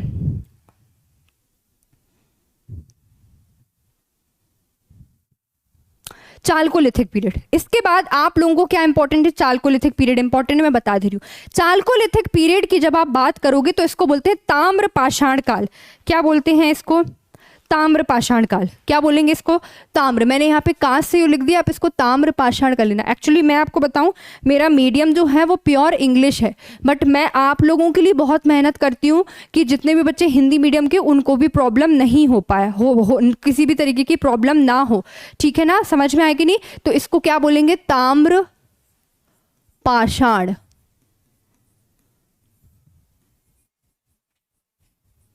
चाल्कोलिथिक। इंग्लिश का तो कोई दिक्कत नहीं होती, हिंदी में मुझे भी थोड़ी बहुत प्रॉब्लम हो जाती है, बट आप थोड़ा कंसीडर कर लिया करो, है ना।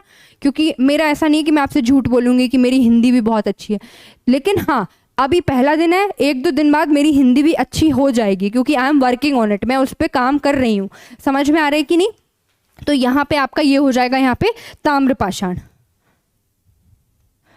तो यहाँ पे हम ताम्रपाषाण की बात कर रहे थे, चाल्कोलिथिक पीरियड की। तो यहाँ पे ताम्रपाषाण में आपको दिख रहा होगा कि यहाँ पे जो नवपाषाण काल के अंत में मानव ने ताम्र धातु का प्रयोग प्रारंभ किया। मतलब कि प्राग ऐतिहासिक, मध्य ऐतिहासिक और नव ऐतिहासिक, पैलियोलिथिक, मीजोलिथिक, नियोलिथिक, इन तीनों के बाद आता है चाल्कोलिथिक एज। ताम्रपाषाण मतलब अब जो है पत्थरों का यूज ना करते हुए, पत्थरों का यूज ना करते हुए हम किसका यूज करेंगे? अब कॉपर का यूज करेंगे। मतलब कि यहाँ पे किसका? ताम्र, इसका यूज करने वाले हैं, ठीक है ना। तो यहाँ पे ताम्र धातु का जो प्रयोग है उसे प्रारंभ कर दिया। ये पहली धातुओं में से एक है। सबसे पहली धातु पूछे कि किसकी डिस्कवरी हुई थी, तो वो क्या थी? आपकी ताम्र। मतलब कि कॉपर की डिस्कवरी जो है वो पहली डिस्कवरी थी। समझ में आया कि नहीं? समझ में आया कि नहीं? उसके बाद आप देखो, इसीलिए इसे ताम्र पाषाणिक कहते हैं। हड़प्पा सभ्यता का नाम भी ताम्र पाषाणिक है। अभी मैं हड़प्पा संस्कृति पढ़ाऊंगी तब बहुत डिटेल में एक्सप्लेन करूंगी कि इसे ताम्र पाषाण क्यों कहते हैं। समझ में आ रहा है कि नहीं? जब मैं आपको क्या पढ़ाऊंगी? हड़प्पा पढ़ाऊंगी। अभी इसको बोला जाता है, आप इतना समझ लो, क्योंकि जब मैं आपको यहाँ पे टाइमलाइन बता रही थी, आपको एक बार और बता देती हूँ। ओके, यहाँ जब मैं आपको टाइमलाइन बता रही थी ना, तो यहाँ पे मैं आपको एक चीज़ और बता देती हूँ। ये 2700 से लेकर 2700 से लगभग यहाँ पे आप मान लो 1700 तक, इसके बीच में यहाँ पे एक सिविलाइजेशन, एक सभ्यता फ्लरिश करी थी, जिसे हम कहते हैं हड़प्पा सभ्यता। हड़प्पा सभ्यता मतलब कि जो हड़प्पन सिविलाइजेशन, इंग्लिश मीडियम वाले अब इतना समझ गए होंगे, हड़प्पन सिविलाइजेशन इसी के बीच में फ्लरिश की थी। इसीलिए चालकोलिथिक का जो सबसे पहला इस्तेमाल बताया गया है वो कहाँ पे बताया गया है, तो यहाँ पे हड़प्पा कालीन जो सभ्यता है उसका एग्जाम्पल देख के बताया गया कि वहां पे इस्तेमाल होता था। हालांकि इस एज को हम कहते थे ब्रॉन्ज एज, ये भी बता दे रही हूँ मैं, अभी बता ही देती हूँ आपको ताकि समझ में आ जाए। क्या बोलते थे? Bronze age. अब इसको ब्रॉन्ज एज के नाम से क्यों जानते थे?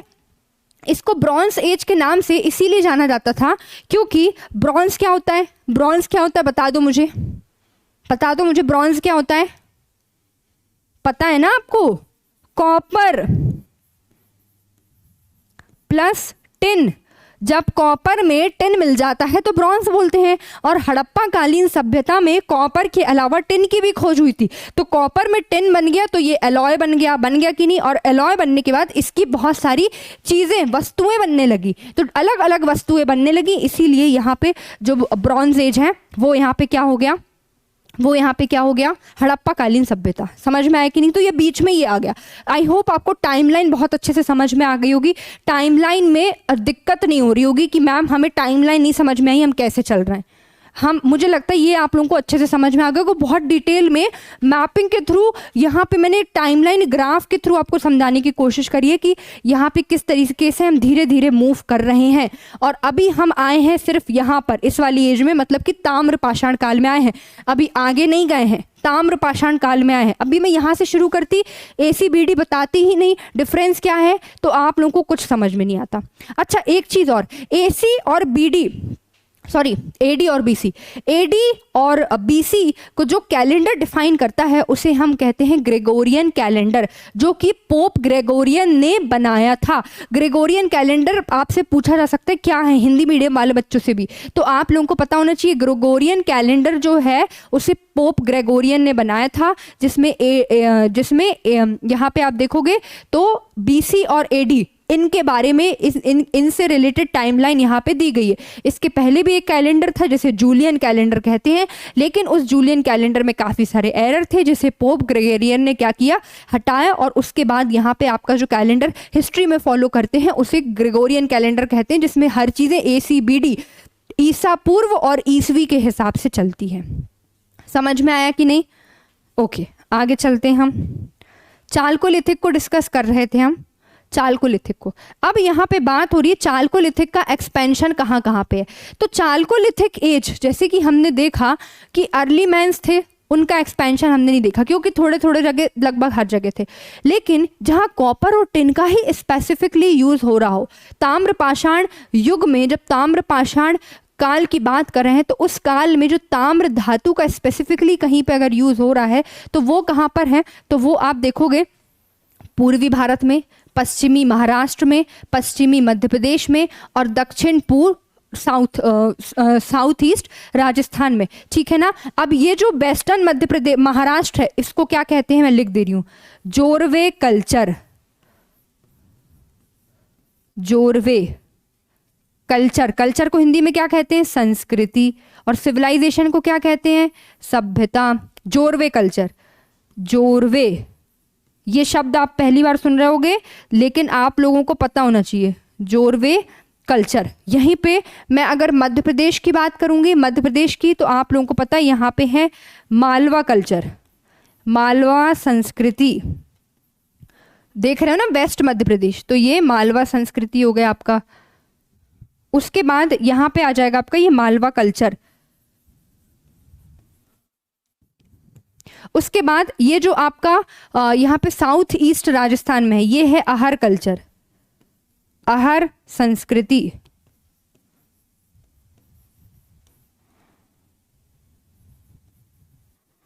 देखो हिंदी की मेरी स्पेलिंग पे मत जाना, मैं अभी बता दे रही हूँ, हिंदी की स्पेलिंग पे मत चले आना कि मैम को तो देखो संस्कृति की स्पेलिंग ही नहीं आ रही है।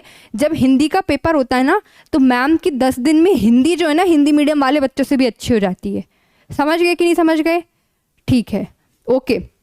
और फिर यहाँ पे आपका एक जो है वो पूर्वी भारत में, तो अगर आपसे जौरवे संस्कृति पूछ ले, मालवा संस्कृति, अहर संस्कृति, तो ये सारे के सारे जो किसके पार्ट हैं ये समझ में आए कि नहीं? तो ये आपके किसके पार्ट हैं, चालकोलिथिक। अब यहाँ पे एक क्वेश्चन आया है प्रज्ञा द्विवेदी का, ma'am please explain all the cultures ma'am. Okay, अब यहाँ पे इस संस्कृति में कुछ भी नहीं है, कुछ भी नहीं। अगर आपको मान लो जॉर्वे कल्चर आ गया, जॉर्वे कल्चर, जॉर्वे संस्कृति लिखने को आ गया, तो जॉर्वे संस्कृति वैसे तो नहीं आएगा क्योंकि ये बहुत डिटेल में हो जाता है, लेकिन आ गया तो आप तो सबसे पहले यही बताओगे कि ये जो है ये क्या है, ताम्र पाषाण युगीन बस्तियां हैं, मतलब कि ये एक साइट है, सेटलमेंट है, सेटलमेंट है, मतलब कि कहाँ पे है। पहला पॉइंट तो आपने लिख दिया कि ये ताम्र पाषाण जो कालीन बस्तियां हैं, मतलब कि these are the settlements of the chalcolithic as.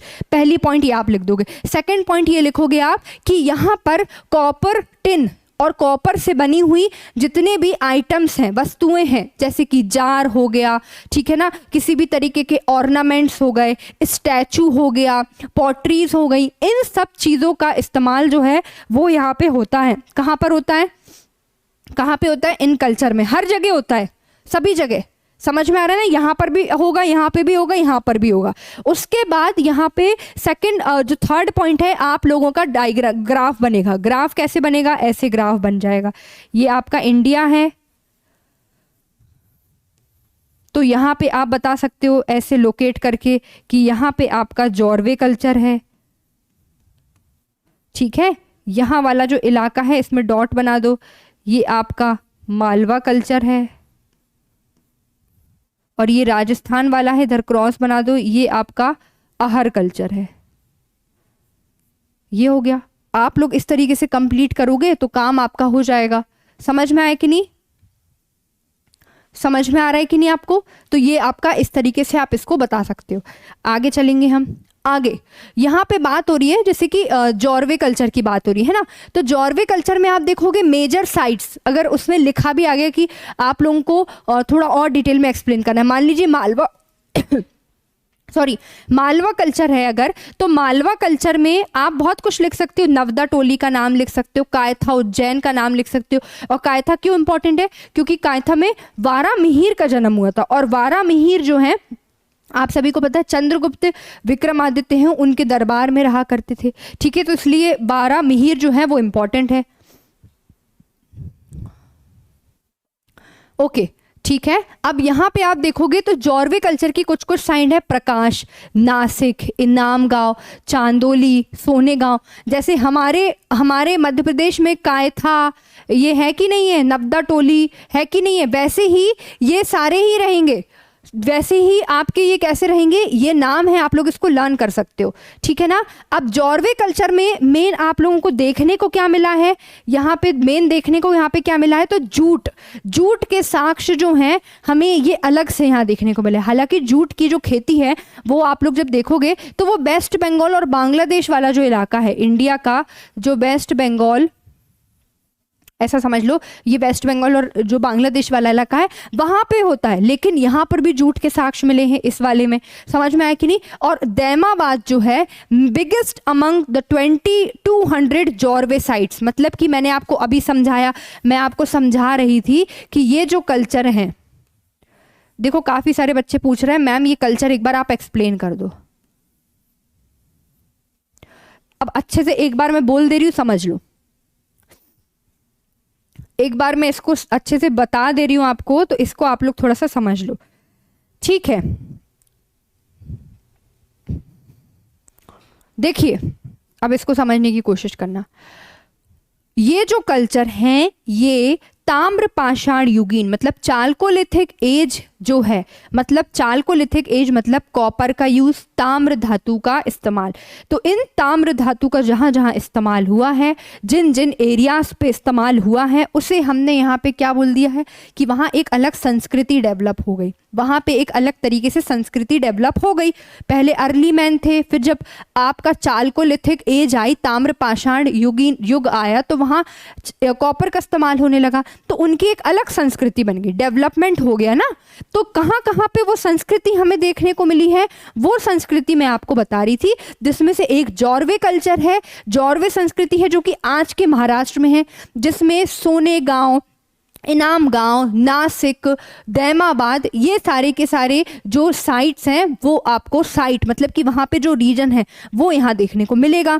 अब यहाँ पे जो दैमाबाद है वो सबसे बड़ी है और कितनी साइट्स हैं टोटल 200 साइट्स हैं यहाँ पे, ठीक है ना। अब यहाँ पे एक संस्कृति में क्या है तो आप देखो हाउसेस विथ 5 रूम, मतलब घर बन गए। अभी तक अर्ली मैन के पास घर नहीं थे, समझ में आ रहा है कि नहीं, डेवलपमेंट हो गया, अब इनने घर बनाए और लगभग 5 रूम हुआ करते थे, ठीक है ना। फोर्टिफाइड सेटलमेंट मतलब कि अगर यहाँ पे अगर हम बात करेंगे जॉर्वे संस्कृति है तो ये पूरी तरीके से फोर्टिफाइड रहती थी, मतलब कि पूरे तरीके से आप इसका कह सकते हो फोर्टिफाइड मतलब क्या होता था, किलेदारी, चारों तरफ से बाउंड्रीज होती थी ताकि यहाँ पे कोई अंदर ना आ सके, कोई अटैक ना कर सके, समझ में आए कि नहीं। उसके बाद यहाँ देखोगे मदर गॉडेस की स्टैचू भी हमें देखने को मिली, मतलब यहाँ पे हम देख सकते हैं कि पूजा जो है, जो पूजा वर्शिप है वो भी यहाँ पे चालू हो गई, समझ में आए कि नहीं। आगे चलेंगे हम और आगे यहाँ पे बात हो रही है वही, यहाँ पे मैं वही चीज़ आपकी हिंदी में लिखी हुई है, समझ गए कि नहीं, जॉर्वे संस्कृति के कहाँ कौन कौन से प्रमुख साक्ष्य हैं। फिर उसके बाद यहाँ पे बात हो रही है मालवा संस्कृति की। मालवा संस्कृति अगेन इंपॉर्टेंट है, तो मालवा संस्कृति के साक्ष्य आप सभी को पता ही है। नवदा टोली जानते हो कि नहीं, नागदा कहाँ पर है, उज्जैन में है, यस और नो। यहाँ पे नागदा कैसा नाम क्यों पड़ा है, क्योंकि यह नागों का दहा हुआ था, नागों का दहन हुआ था, समझ में आ रही कि नहीं। इसकी अलग से स्टोरी है जो कि आप मध्य प्रदेश में पढ़ लोगे। नागदा का एग्जाम्पल आप लिख सकते हो। ये सारे के सारे कहाँ कौन सी कल्चर को बिलोंग करते हैं, मालवा कल्चर को बिलोंग करते हैं, ठीक है ना। और इसके बाद आप और देखोगे तो इसमें कायथा का नाम भी जोड़ सकते हो। उसके बाद यहाँ पे खरगोन जिले में कौन सा स्थित है, नवदा टोली, आपको पता ही है। इसको एक्सकेवेट किसने किया था, तो यहाँ पे HD सांकिल्य, पूरा नाम यहाँ पे लिखा हुआ है, HD सांकिल्य द्वारा इसको क्या किया गया था, एक्सकेवेट किया गया था। एक्सकेवेट मतलब खोजा गया था, क्योंकि ये मेन सिटी के अंदर नहीं है ना कि चलते चलेंगे और हमें मिल जाएगी जॉर्वे कल्चर ये है, मालवा कल्चर ये है, और इतना छोटा भी नहीं है, ये पूरा का पूरा एक सेटलमेंट है, यहाँ घर हुआ करते थे। और क्योंकि कॉपर का यूज इन्होंने चालू कर दिया था तो यहाँ पर इसको जो इस्तेमाल है इसको बोल दिया चालकोलिथिक, ठीक है ना। ऐसा नहीं है, इसके पहले भी तो अर्ली मैंस रहते थे लेकिन उनके घर नहीं थे, वो पेड़ के नीचे रह रहे थे। ये केव्स हैं तो केव्स के अंदर रह रहे थे, लेकिन रह तो ये भी ग्रुप में रहे थे। तो उन एज को हमने पाषाण युग में देखा था, पैलियोलिथिक, मीजोलिथिक और न्यूलिथिक में। अब यहाँ पे चालकोलिथिक में हम आ गए हैं। इमेजिन कुछ कर पा रहे हो कि नहीं कर पा रहे हो, समझ में आ रहा है कि नहीं।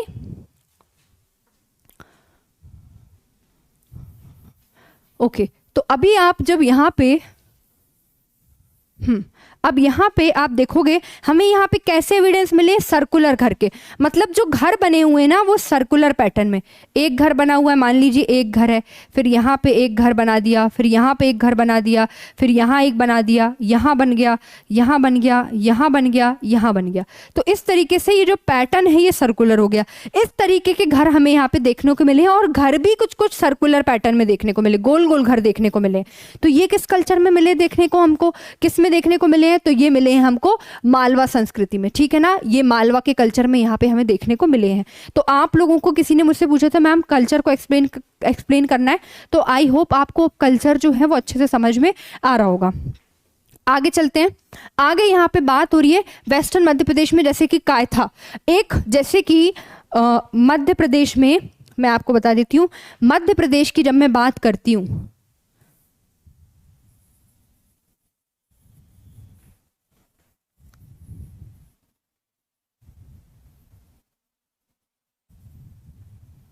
ये मध्य प्रदेश है। मध्य प्रदेश के वेस्टर्न में दो तरीके के चालकोलिथिक के कल्चर उस टाइम पे चलते थे। एक तो आपका ये मालवा कल्चर हो गया, और दूसरा यहाँ पर कायथा कल्चर को अलग से नाम दे दिया है। हालांकि वो है मालवा कल्चर का ही पार्ट, लेकिन कायथा आप सभी को पता है कहाँ पर है, कायथा कहाँ पे है, उज्जैन में है, ठीक है ना। ये आपका कायथा है। तो कायथा को अलग से यहाँ पे नाम दे दिया गया है कि कायथा की एक अलग संस्कृति थी। तो कायथा की क्यों अलग संस्कृति थी, क्योंकि यहाँ कुछ अलग तरीके के एविडेंसेस, साक्ष्य हमें देखने को मिले होंगे, इसीलिए इसको थोड़ा अलग कर दिया है। तो यहाँ पे क्या देखने को मिला है, आप देखोगे यहाँ पे देखने मिला है गढ़वाली कॉलोनियों के साक्ष्य, एविडेंस ऑफ फोर्टिफाइड कॉलोनीज। अभी मालवा में सर्कुलर घर थे लेकिन फोर्टिफाइड नहीं थे, किलेदारी नहीं थी। यहाँ पे किलेदारी भी हो गई है, फोर्टिफाइड भी हो गया, तो ये कायथा हो गया। एंशियंट नेम इसका क्या है? कपिथक। अगेन वेरी इंपॉर्टेंट बता रही हूं, कपिथक जो है वो पेपर में ना पूछ लेगा तुमसे, कपिथक लिखेगा और तुम जो है अपनी थोपड़ी थकाते रह जाओगे। समझ में आ रहा है कि नहीं? कपिथक किसका पुराना नाम है? तो दिमाग में बिठा लो, दिमाग में समझा लो। किसी ने पूछा आयुष नायक ने कि फोर्टिफाइड सेटलमेंट कहाँ था। अब भी आयुष ध्यान से नहीं पढ़ रहे हो बेटा। फोर्टिफाइड सेटलमेंट क्या बताया मैंने, क्या बताया था? अब भी बता रही थी कि जो जॉरवे कल्चर है जो कि महाराष्ट्र में प्रेजेंट है वहां फोर्टिफाइड था। ये जो डायग्राम ये दिख रहा है ना, ये वायरस के नहीं है, ये फोर्टिफाइड स्ट्रगल, जो फोर्टिफाइड सेटलमेंट की जो बाउंड्रीज हैं उसके हैं। समझ में आ रहा है कि नहीं? तो थोड़ा ध्यान से समझो, ध्यान से पढ़ो। आगे चलेंगे तो यहाँ पे मैं आपको बता रही थी कपिथक। कपिथक जो है वारामिहिर का बर्थ प्लेस है, प्राचीन नाम है कपिथक, जो कि आज का क्या है? कायथा, एंशिएंट नेम है। समझ में आ गया कि नहीं? समझ में आ गया कि नहीं? अब यहाँ पे हमको क्या मिला है? पत्थर के टुकड़ों की फैक्ट्री के साक्ष्य। अब देख लो, इसीलिए कायथा को अलग कर रखा है। तो यहाँ पे आपको क्या देखने को मिला है? फैक्ट्री मिली है। इस फैक्ट्री में पत्थरों को आप कह सकते हो पॉलिश किया जा रहा था, या फिर उसको आग से कर करके यहाँ पे डिफरेंट टूल्स बनाए जा रहे थे, औजार बनाए जा रहे थे। ठीक है ना? तो हाँ, एक किसी ने पूछा है दिव्यांशु ने, फोर्टिफाइड मालवा में नहीं था क्या? तो यहाँ पे फोर्टिफाइड मालवा में नहीं था, यहाँ हमें सिर्फ सर्कुलर घर देखने को मिले। ठीक है ना? सर्कुलर पैटर्न में सेटलमेंट देखने को यहाँ पे मिली हुई है। समझ में आया कि नहीं? उसके बाद यहाँ पे आप देखोगे फोर्टिफाइड सेटलमेंट अगेन हमें कहाँ पे देखने को मिला है? कायथा में। मालवा में देखने को नहीं मिला है फोर्टिफाइड सेटलमेंट। समझ गए कि नहीं? समझ गए होगे। तो फोर्टिफाइड सेटलमेंट हमें यहाँ पे देखने को मिला है कायथा में, और यहाँ पे पत्थर के औजार बनाने का कारखाना भी है, पत्थर के टुकड़ों की फैक्ट्रियों के साक्ष्य भी मिले हैं, फोर्टिफाइड सेटलमेंट मिला है, और पुराना नाम था इसका कपिथक। Getting the point?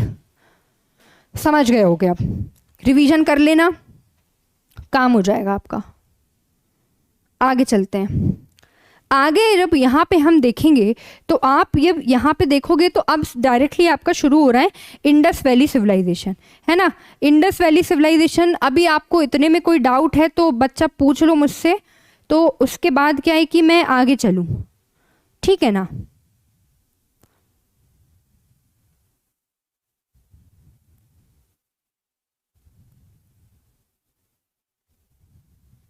पूछ लो जरा।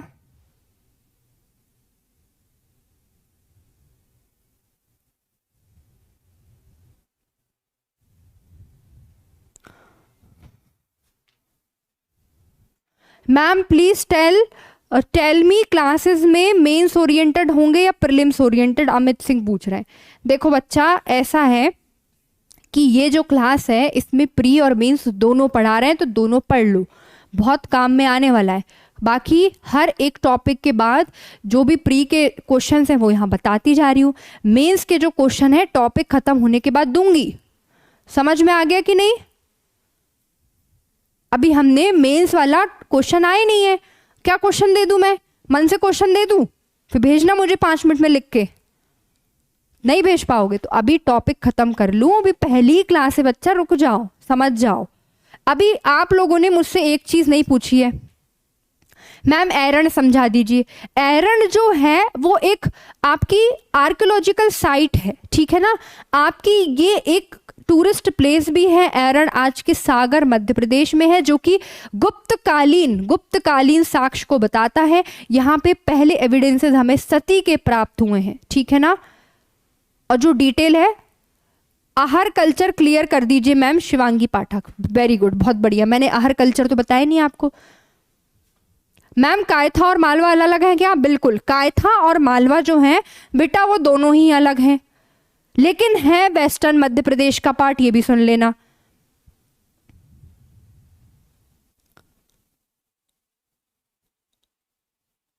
मैंने आपको ये जो जॉरवे कल्चर, ये कल्चर बताइए, डिटेल में बताएं, आगे जो भी है वो और बताती हूं।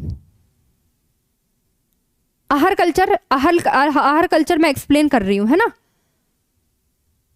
आयुषी गुप्ता मैम, ये प्री ओरिएंटेड है या मेंस ओरिएंटेड है? देखो बेटा, वैसे तो पूछ लेगा, वो कल्चर आप सभी को पता ही है, वो पूछ लेगा जॉरवे कल्चर इनमें से कहाँ उत्पन्न है, कहाँ मिला था? मध्य प्रदेश में, राजस्थान में, महाराष्ट्र में, या फिर उत्तर प्रदेश में? हो जाओगे कंफ्यूज? प्री में पूछ लेगा वो, और 5 मार्कर में भी दे सकता है। क्यों? क्योंकि एमपीपीएससी का मेंस का जो पहला क्वेश्चन है, जो एमपीपीएससी के मेंस में आप सभी को पता है पहला क्वेश्चन कल्चर से ही आया था। भले ही उनने मेंशन नहीं किया, लेकिन कल्चर पूछ लिया था कि नहीं। फिर तुम सर पकड़ के बैठ जाते हो, ये क्या पूछ लिया, और छोड़ के आ जाते हो और फेकोलॉजी करोगे। पहले क्वेश्चन में कुछ भी लिखोगे, इंप्रेशन गलत पड़ेगा, आगे के क्वेश्चन में नंबर कटेंगे। इसलिए सब पढ़ो।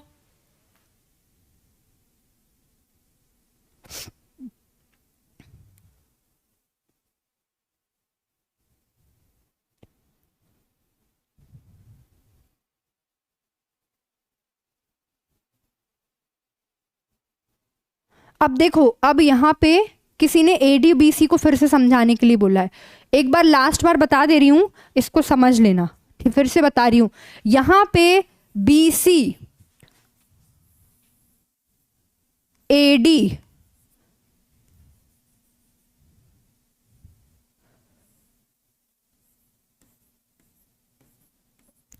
BC मतलब होता है बिफोर क्राइस्ट।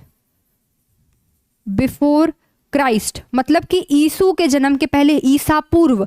ठीक है ना, ये क्या है, ईसा पूर्व बता देती हूं। और ये AD मतलब होता है एनो डोमिनी। एनो डोमिनी मतलब कि AD का फुल फॉर्म बता रही हूँ, यहां से ईस्वी लग जाता है। समझ में आ गया कि नहीं? हिंदी में तो इजी है, इंग्लिश में समझ लो। AD मतलब होता है एनो डोमिनी, मतलब under the dominion of Jesus Christ. बीच में यहाँ पे जीसस क्राइस्ट का जन्म हो जाता है। ये जो है, ये जीसस क्राइस्ट का जन्म हो गया है। समझ गए कि नहीं समझ गए? जीसस क्राइस्ट का जन्म हो गया है under the dominion of Jesus Christ. क्योंकि जीसस क्राइस्ट के जन्म के बाद क्या होता है, वेस्टर्न वर्ल्ड में ऐसा मानना है कि एक बहुत बड़ा रेवोल्यूशन आया था उनके थॉट्स के कारण, उन्होंने जो अपनी टीचिंग्स दी थी उसके कारण, इसीलिए उनके डोमिनियन में चल रहा है। और इस कैलेंडर को डिजाइन कर दिया था पोप ग्रेगोरियन ने, तो उस कैलेंडर को फॉलो हम आज भी इतिहास में करते हैं। बस सिंपल सी ये बात है। आहार कल्चर, अब आहार कल्चर में आपको रूल्ड और प्लेन पूछ रहे हैं भाई मेंस की कॉपी, तो मेंस की कॉपी रूल्ड होती है और लाइन भी उसकी फिक्स होती है। समझ में आया कि नहीं? Ma'am chalcolithic Indus valley civilization के साथ चला था क्या? बिल्कुल उसके साथ चला था, कंचन पाठक। ठीक है ना। अब देखो, अब यहाँ पे मैं आपको क्या बता रही थी, आहार कल्चर और एक्सप्लेन कर देती हूँ। आहार कल्चर आप लोग पूछ रहे थे, इसके बाद ही कर देती हूँ तो आप लोगों को अच्छा रहेगा, है ना। देखिए अब यहाँ पे आहार कल्चर,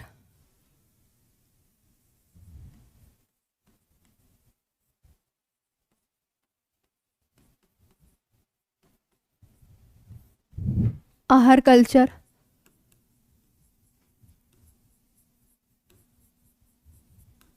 इतना आप लोगों को समझ में आया? आहार कल्चर।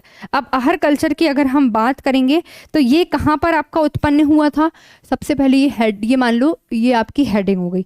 ठीक है। अब इस कल्चर को, इसका दूसरा नाम क्या था? तो इसका दूसरा नाम था बनास कल्चर।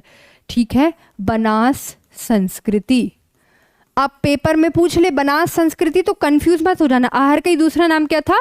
बनास कल्चर। ठीक है, बनास कल्चर ये इसी का दूसरा नाम है। इतना समझ में आया कि नहीं? सेकंड अगर मैं आपको बताऊंगी, सेकंड पॉइंट कि इसकी लोकेशन क्या है। लोकेशन नहीं आपको समझ में आएगा तो आपको बिल्कुल समझ में ही नहीं आएगा। तो यहां लोकेशन हम देखेंगे, बनास कल्चर, बनास कल्चर की लोकेशन क्या है? South east Rajasthan. South east, south मतलब क्या हो जाएगा? दक्षिण। ईस्ट मतलब क्या हो जाएगा? पूर्व। दक्षिण पूर्व राजस्थान।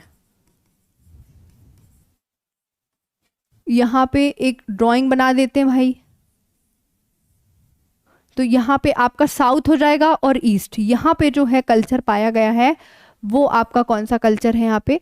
तो वो कौन सा कल्चर है यहाँ पे? तो ये है आपका आहार कल्चर, या फिर जिसे हम बनास कल्चर के नाम से भी जानते हैं। तो ये आपने लोकेशन देख ली और आपने देख लिया कि आखिरकार इसको क्या कहते हैं? बनास कल्चर भी कहते हैं। अब यहाँ पे आप देखोगे कि यहाँ पे सबसे इम्पॉर्टेंट आपको ये पता होना चाहिए कि आखिरकार इसमें यहाँ पे इम्पॉर्टेंट आपकी साइट्स कौन कौन सी साइट्स है ना। तो यहाँ पे साइट्स लिख लेते हैं हम। साइट्स मतलब कि सेटलमेंट, क्योंकि एक कल्चर में कई सारी सेटलमेंट्स हमको देखने को मिली हैं। तो यहाँ पे एक तो आपकी है ताम्रवटी नगरी, ताम्रवटी नगरी और धुलकोट। ठीक है ना,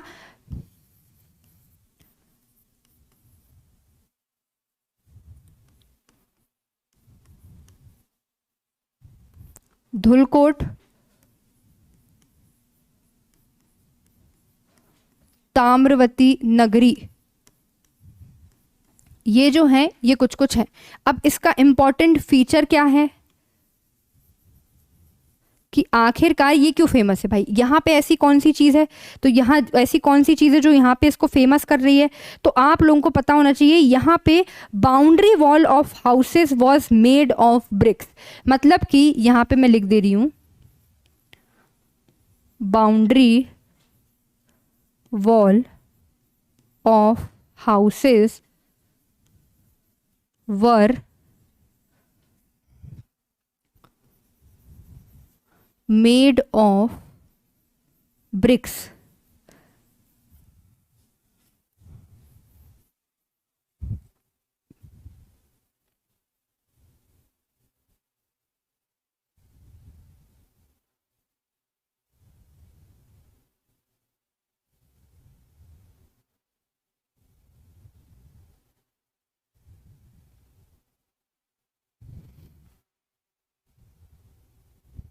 और यहाँ पे कुछ कुछ इमारत कैसी मिली है, मिट्टी से बनी हुई इमारत, मिट्टी से बनी हुई इमारत, मिट्टी से बनी हुई इमारत मतलब कि हाउस जो हैं वो मड से बने हुए हैं, मिट्टी से बने हुए हैं। समझ में आया कि नहीं, आप लोगों को ये समझ में आ गया होगा आई थिंक।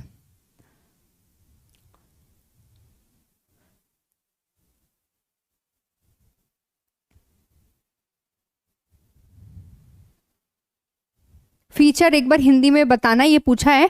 तो यहाँ पर बाउंड्री वॉल ऑफ हाउसेस जो हैं वो ब्रिक से बनी हुई थी, मतलब कि आप कह सकते हो यहाँ पे कि जो यहाँ पे किलेदारी की गई थी, किलेदारी, यहाँ पे किलेदारी जो मतलब कि बाउंड्री, जो बाउंड्री बनाई गई थी, किलेदारी जो है वो किससे की गई थी, ब्रिक से की गई थी, मतलब कि पक्की ईंटों से की गई थी, पक्की ईंटों के द्वारा जो है वो की गई थी।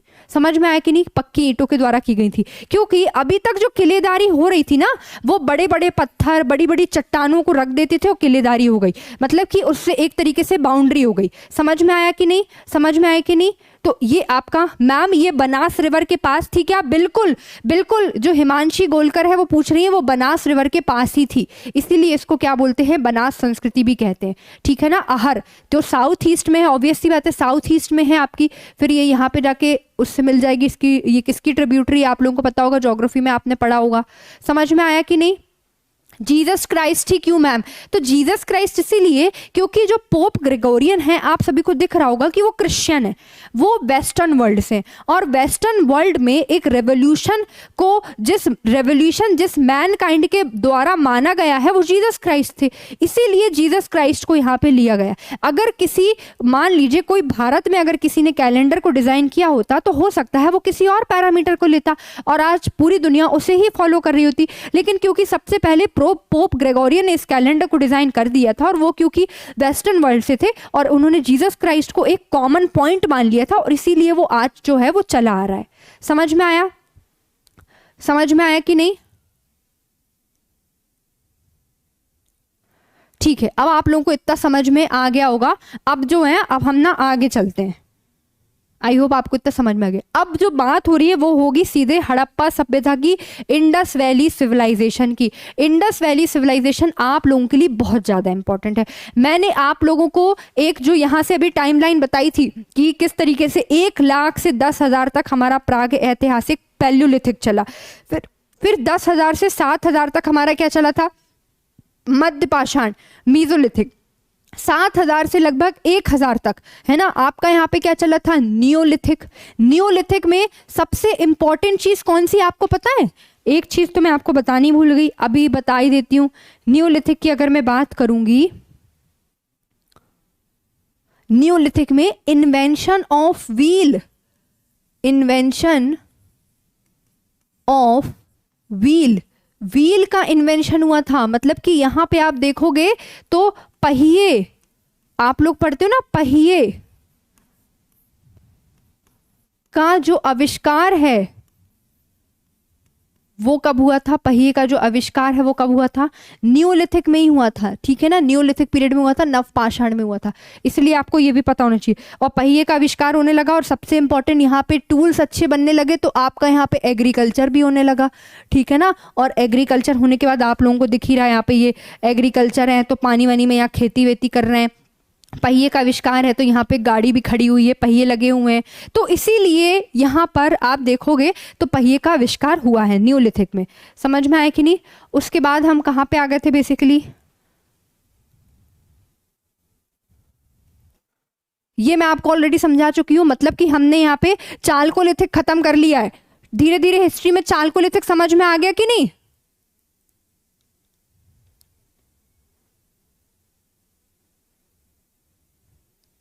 ठीक है, आप लोगों को समझ में आ गया होगा, चालकोलिथिक हम खत्म कर चुके हैं। चालकोलिथिक के साथ ही हड़प्पा सभ्यता कंटेम्पररी है, दोनों आप कह सकते हो दोनों एक दूसरे का समकालीन है। मतलब कि चालकोलिथिक जो एज है वो हड़प्पा सभ्यता जो है, मतलब कि हड़प्पा कालीन सभ्यता जो है वो ताम्र ताम्र ताम्र पाषाण कालीन के दोनों समकालीन है, ये दोनों एक दूसरे के कंटेम्पररी हैं। तो चालकोलिथिक की खोज हुई थी कॉपर की, इसलिए हमने इसको खत्म कर लिया है। अब यहाँ पे हम क्या डिस्कस करने वाले, हड़प्पा सभ्यता को डिस्कस करने वाले। समझ में आया कि नहीं। अब मैपिंग समझ में आ गई, अच्छे से समझ लेना, दिक्कत हो तो पूछ लेना। अब हड़प्पा सभ्यता को हम यहाँ पे डिस्कस करने वाले हैं। हड़प्पा सभ्यता को पढ़ेंगे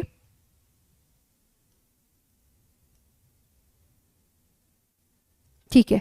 तो हड़प्पा सभ्यता इतनी एक एक्सटेंसिव सिविलाइजेशन, मैम एग्रीकल्चर कब से स्टार्ट हुआ है, न्यूलिथिक एज से, ठीक है ना, नवपाषाण युगीन से स्वाति न्यूलिथिक एज से एग्रीकल्चर स्टार्ट हुआ है, ठीक है ना। समझ गई, हिमांशी गोलकर, हिमांशी भी बोल रही है एग्रीकल्चर जो है न्यूलिथिक से स्टार्ट हुआ है। समझ में, क्योंकि व्हील्स एग्रीकल्चर वो दोनों हो गए थे, और एग्रीकल्चर और व्हील का काम जो है वो आगे भी कंटिन्यू रहा, इसलिए वो 1000 तक लंबा चला है न्यूलिथिक। समझ में आया कि नहीं। आपको बस इतना ही पढ़ना है। मैम भीमबेटका जो है किस काल की है, पैलियोलिथिक एज की है, सिंपल सी बात है, पैलियोलिथिक एज की है, ठीक है ना। ओके अब यहाँ पे आप देख लो, यहाँ पे मैं बात कर रही हूँ किसकी, इंडस वैली सिविलाइजेशन की।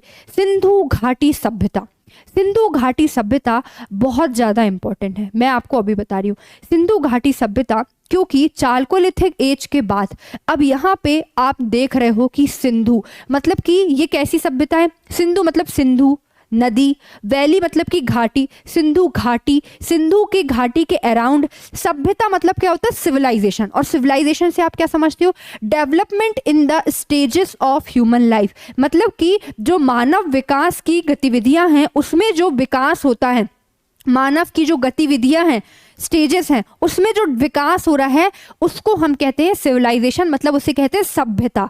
समझ में आ रहा है कि नहीं, उसे कहते हैं सभ्यता। जैसे कि आप हो, फॉर एग्जांपल आप हो, आप अभी आपके पास मान लो फॉर्चूनर नहीं है, लेकिन कल को आप अधिकारी बनोगे तो फॉर्चूनर होगी, होगी कि नहीं होगी। तो ये क्या है, आपके अंदर ये विकास है, ठीक है ना। इसे क्या बोलते हैं हम, सभ्यता। जैसे कि ह्यूमन थे पहले, उसके पास औजार नहीं थे, अब औजार भी हैं, सब कुछ है, एग्रीकल्चर भी करना इनको आता है, इनके पास अलग अलग टेक्निक्स भी हो गई हैं सामान वामान बनाने की। तो अब यहाँ पर हम कहेंगे कि संस्कृति नहीं, क्योंकि संस्कृति में उतना विकास नहीं था, उतना डेवलपमेंट नहीं था, इसीलिए अभी तक हम उसको संस्कृति कह रहे थे। लेकिन अब जो आपका फेस आ गया है, इसमें जो ह्यूमन की लाइफ में जितनी भी स्टेजेस है उसमें बहुत डेवलपमेंट देखने को मिला है, विकास देखने को मिला है। और यही कारण है कि अब जो है हम इसको संस्कृति ना कहते हुए सिविलाइजेशन कहेंगे। ऐसा नहीं है कि सिविलाइजेशन में संस्कृति इंक्लूडेड नहीं है। संस्कृति, गॉर्डन चाइल्ड एक ऑथर हैं जो कहते हैं कि संस्कृति में जब हम लिटरेचर मिला देते हैं तो वो सिविलाइजेशन बन जाती है। मतलब सिविलाइजेशन में जो कल्चर है, कल्चर पार्ट है सिविलाइजेशन का। समझ में आया कि नहीं, समझ में आ रहा है कि नहीं। कल्चर अगर मीन्स है, कल्चर अगर मीन्स है तो सिविलाइजेशन एंड है, उसको पाना है, ठीक है ना। तो इसलिए हम अभी तक संस्कृति कह रहे थे, अब लेकिन आपका क्या आ जाएगा, सिविलाइजेशन आ जाएगा, सभ्यता आ जाएगी, जिसमें काफी कुछ डेवलपमेंट हमें देखने को मिला है। अब यहाँ पे आप लोग देखो, अब यहाँ पे आप देखोगे इंडस वैली सिविलाइजेशन, सिंधु घाटी सभ्यता। सिंधु घाटी सभ्यता की जब मैं बात करूंगी तो आखिरकार क्या मैम आपने जिस तरीके से चालकोलिथिक में हमें इंडिया में इतने सारे कल्चर्स, इतनी सारी संस्कृति बताई, अहार कल्चर बताया, कायथा कल्चर बताया, जौरवे कल्चर बताया, मालवा कल्चर बताया, मैम हम तो समझ गए, ठीक है हम समझ गए। तो क्या सिंधु घाटी सभ्यता जब हुई थी तो पूरे संसार में, पूरे वर्ल्ड में, तो क्या सिंधु घाटी सभ्यता ही एक सभ्यता थी जो इमर्ज हुई थी? ऐसा नहीं है बेटा, ऐसा बिल्कुल भी नहीं है। यहाँ पर जब आप देखोगे तो मैं आपको बता देती हूँ कि सिंधु घाटी सभ्यता जब आप वर्ल्ड देखोगे तो मान लीजिए ये आपका इंडिया है,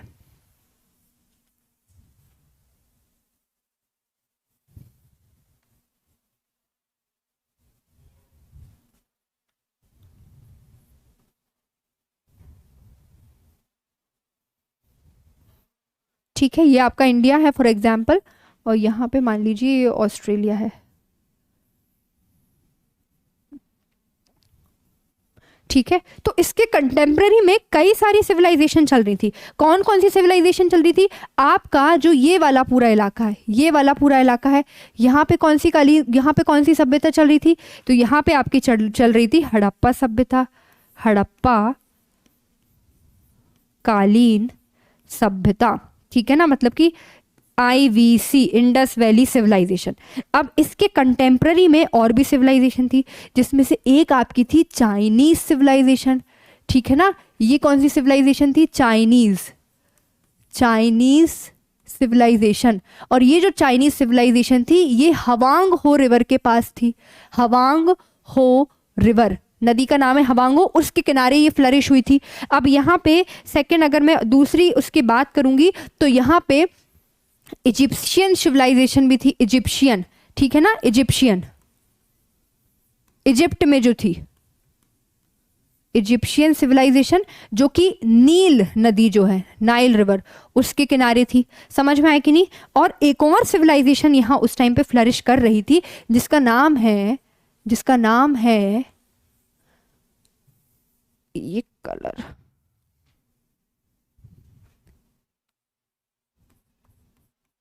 Mesopotamian civilisation.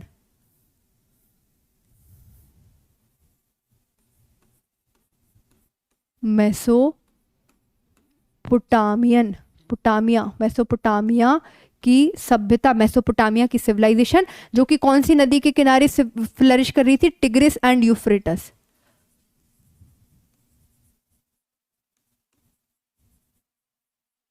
Tigris and Euphrates. और हड़प्पा कालीन किसके किनारे कर रही थी? तो आपको पता है सिंधु नदी, सिंधु, इंडस। तो यहाँ पे आप देखो कि जब मैं बात कर रही हूँ सिंधु घाटी सभ्यता की, इंडस वैली सिविलाइजेशन की, तो अकेले इस वर्ल्ड में उस टाइम पे अकेले यह सभ्यता नहीं थी। मतलब यहाँ पर भी कुछ संस्कृति रही होगी, फिर सभ्यता आई, यहाँ भी कहीं संस्कृति रही होगी, सभ्यता आई, संस्कृति रही होगी, सभ्यता आई। इसी तरीके से हमने देखा यहाँ पे आसपास के रीजन में संस्कृति थी, फिर यहाँ पे एक सभ्यता डेवलप होती है जिसे हम इंडस वैली सिविलाइजेशन के नाम से जानते हैं। अब ये जो इंडस वैली सिविलाइजेशन है, जब इंडस वैली सिविलाइजेशन की बात करते हैं तो ये जितनी भी आपके चारों सिविलाइजेशन थी ना उस टाइम पे, उसमें सबसे एक्सटेंसिव, सबसे ज़्यादा विशाल, सबसे बड़ी सिविलाइजेशन कोई थी, सबसे अर्बन सिविलाइजेशन कोई थी, तो वो गर्व की बात है कि वो हड़प्पा सिविलाइजेशन थी, जो कि हमारे भारत में प्रेजेंट है। ठीक है, कई सारा पार्ट पाकिस्तान में जा चुका है, लेकिन उस टाइम पे देखा जाए तो पाकिस्तान जो है वो भारत का ही हिस्सा था। यस और नो, समझ में आया कि नहीं? मैम ये सब भी पढ़ना पड़ेगा क्या?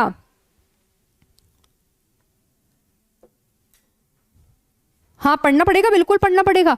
कंटेम्प्रेरी सिविलाइजेशन है तो आप लोगों को ये समझ में आना चाहिए। समझ में आ रहा है कि नहीं? तो आप लोग ये समझ में आ गया होगा, ये आपका अफ्रीका कॉन्टिनेंट है, ठीक है ना, ये आपका एशिया कॉन्टिनेंट है, और इंडिया के ऊपर यहाँ चाइना है, आपको पता होगा, ठीक है।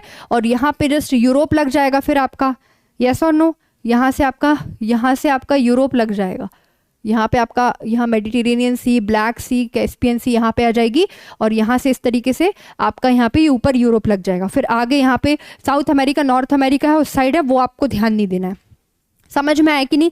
तो यहाँ पे बाकी सिविलाइजेशन भी थी, लेकिन इन सब में सबसे अच्छा जो नाम है, सबसे ऊपर जो नाम है, वो किसका था? इंडस वैली सिविलाइजेशन का था। लेकिन आखिरकार इंडस वैली सिविलाइजेशन इतना क्यों हम इसको जानते हैं? आखिरकार ऐसा क्या है इस हड़प्पा सभ्यता में? मैं आज ही बता दे रही हूँ, हड़प्पा सभ्यता से ऐसा कोई भी आपका मेंस नहीं हुआ है जिसमें हड़प्पा सभ्यता से क्वेश्चन ना पूछे गए हो।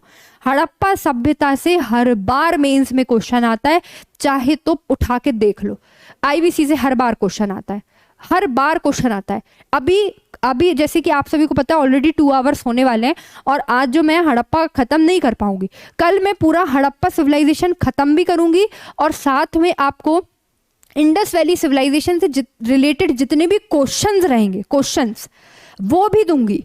और वो क्वेश्चन जो है उसको आप मुझे लिख के, उसके आंसर्स लिख के आप मुझे भेज देना। मैं एक काम करूंगी, एक टेलीग्राम चैनल जो है मेरा खुद का जो पीडब्ल्यू का है वहाँ पे बना हुआ है, उसको आप लोग ज्वाइन कर लेना। वहाँ आप लोग मुझे आंसर्स भेज देना। आंसर्स जब भेज दोगे तो उस आंसर का चेक कर लूंगी मैं, उस आंसर का क्या आइडियल आंसर होना चाहिए, किस किस ने क्या गड़बड़ करी हुई है, वो मैं आपको अगले दिन क्लास में आके गो थ्रू करके एक बार में सब बता दूंगी। समझ में आ गया? काफ़ी सारे बच्चे जो हैं देखो पूछ रहे थे मुझसे कि मैम मैम यहाँ सुमेरियन सिविलाइजेशन भी है। बिल्कुल सुमेरियन सिविलाइजेशन भी, और भी है कंटेम्प्रेरी में, मैंने कुछ कुछ आपको बता दिए, इतने काफ़ी हैं। ठीक है, ये जो सिविलाइजेशन है ये पूछता भी नहीं है। मेसोपोटामिया इसलिए इंपॉर्टेंट है क्योंकि मेसोपोटामिया से यहाँ पे जब आप देखोगे तो यहाँ पे ट्रेड हुआ करता था, ये इसीलिए इंपॉर्टेंट है। इधर इधर ट्रेड हुआ नहीं करते थे, इसलिए इंपॉर्टेंट नहीं है। और हमें कैसे पता चलता है कि ट्रेड हुआ? क्योंकि यहाँ पे जितनी भी सभ्यता है, आप देखोगे तो यहाँ पे हड़प्पा सभ्यता जो है उसकी जो स्क्रिप्ट है, लिपि है, वो डेसिफर्ड नहीं हुई, मतलब हमने उसे नहीं पढ़ा है। लेकिन मेसोपोटामिया की डिस्कवर्ड हो चुकी है, उसको हमने पढ़ चुका है। तो मेसोपोटामिया ने एक शब्द का इस्तेमाल किया है, उस शब्द का नाम है, मैं बता देती हूँ, उस शब्द का नाम है, ये शब्द मेसोपोटामिया ने इस्तेमाल किया है, उसका नाम है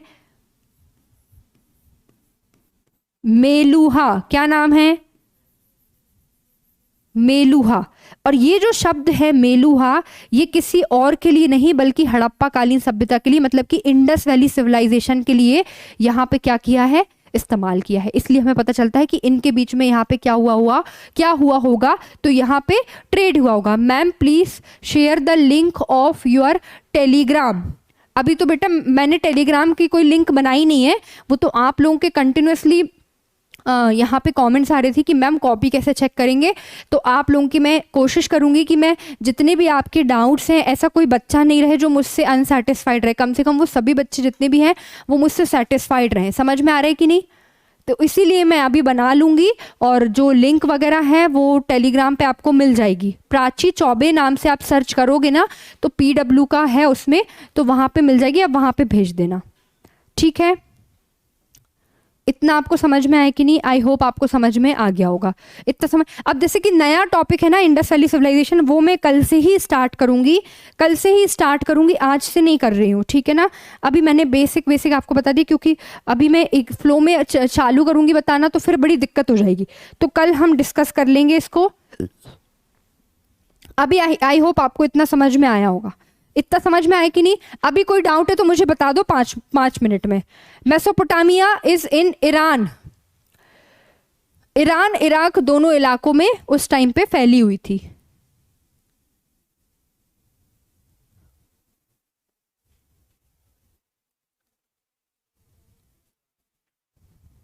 हाँ, तो कल मैं आप लोगों को क्वेश्चंस दूंगी। कल मैं आप लोगों को, अभी जो मैंने आपको बताया यहाँ से प्रीलिम से आएगा, यहाँ से वर्षा मैम मैंने आपने मेरे आंसर का रिप्लाई नहीं दिया। वर्षा आप एक बार और फिर से पूछ लो, काफी सारे कमेंट्स में ना आपका ऊपर चला गया होगा, है ना? मैम एनसीईआरटी नोट्स वीडियो भी देंगी आप? नैन्सी, हाँ बिल्कुल नैन्सी, आपको मिलेगा, है ना? कूपन कोड कब तक वैलिड है ये तो मैनेजमेंट से पूछना पड़ेगा, मुझे इसका कोई आइडिया नहीं है। राइट मैम, बुक्स कौन सी ले सकते हैं प्रीलिम्स के लिए? तो आप लूसेंट ले लो बच्चा, लूसेंट अच्छा है, लूसेंट बढ़िया है। और फिर उसके बाद आपको यहाँ से पढ़ना है, तो कल मैं आपको एक बार बुक्स भी अच्छे से बता दूंगी। ठीक है,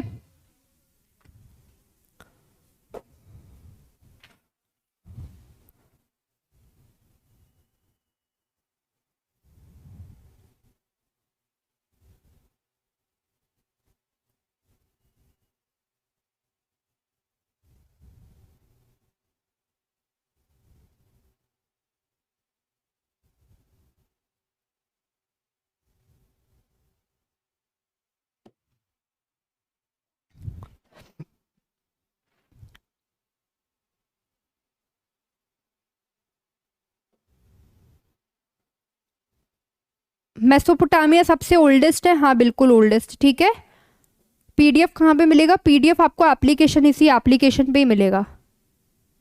मैम इसके बाद आपकी क्लास सितंबर में क्यों है? क्योंकि मेरा जुलाई में मेंस है, दूसरा मेंस है, इसीलिए मेरी जो क्लास है अगले मंथ जो है जुलाई में मेरा मेंस चलेगा बेटा, है ना, तो मैं एग्जाम दूंगी इस वजह से।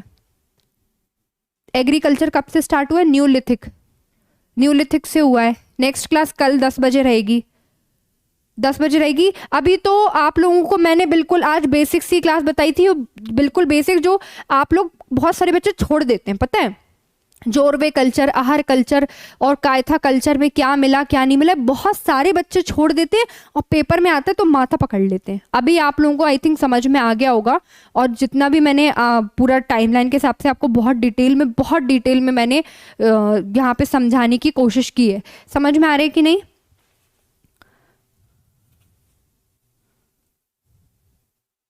और भी कुछ डाउट है तो प्लीज पूछ लीजिए।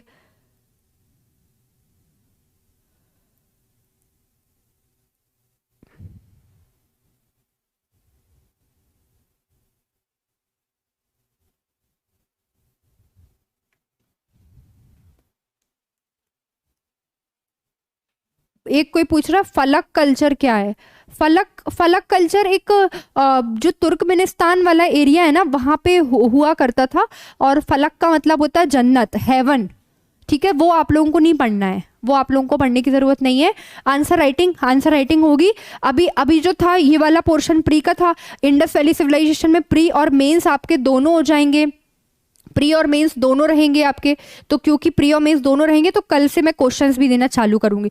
किसी ने बोला मैम एक बार जोरवे कल्चर को रिपीट कर दीजिए, है ना, ऊपर चैट चलेगी, मैं नाम नहीं पढ़ पाई, कोई बात नहीं। जोरवे कल्चर कुछ भी नहीं है बच्चा जोरवे कल्चर जो है वो ताम्र पाषाण युगीन चालकोलिथिक एज का एक संस्कृति है, जो कि आज के वेस्टर्न महाराष्ट्र के महाराष्ट्र के रीजन में प्रेजेंट है। अब ये जो वेस्टर्न महाराष्ट्र के रीजन में ये जो कल्चर संस्कृति फ्लरिश हुई थी, वहां लगभग 200 ऐसे हमको घर मिले हुए, 200 ऐसी साइट्स मिली हैं, जिसमें से आपकी कुछ इंपॉर्टेंट कौन सी थी? दैमाबाद, ठीक है ना, ये आपकी चांदोली, ये इंपॉर्टेंट थी, जिसमें से दैमाबाद जो है वो सबसे बड़ी थी।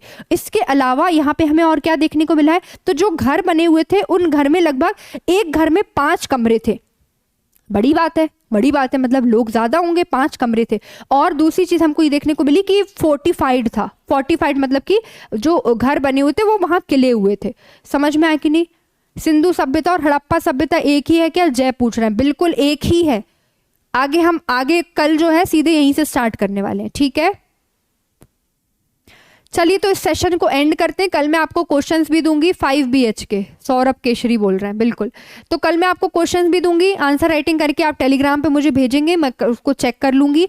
नाम ऊपर लिख के आप भेज देना, उससे क्या होगा कि मुझे अगले दिन जब मैं बताऊं स्पेसिफिकली, तो मैं आपको अच्छे से बता पाऊँ कि बेटा आपने अच्छा लिखा है या कुछ गड़बड़ है, आप ऐसे इंप्रूव कर सकते हो। तो आप इस तरीके से अपनी प्रैक्टिस कर लेना।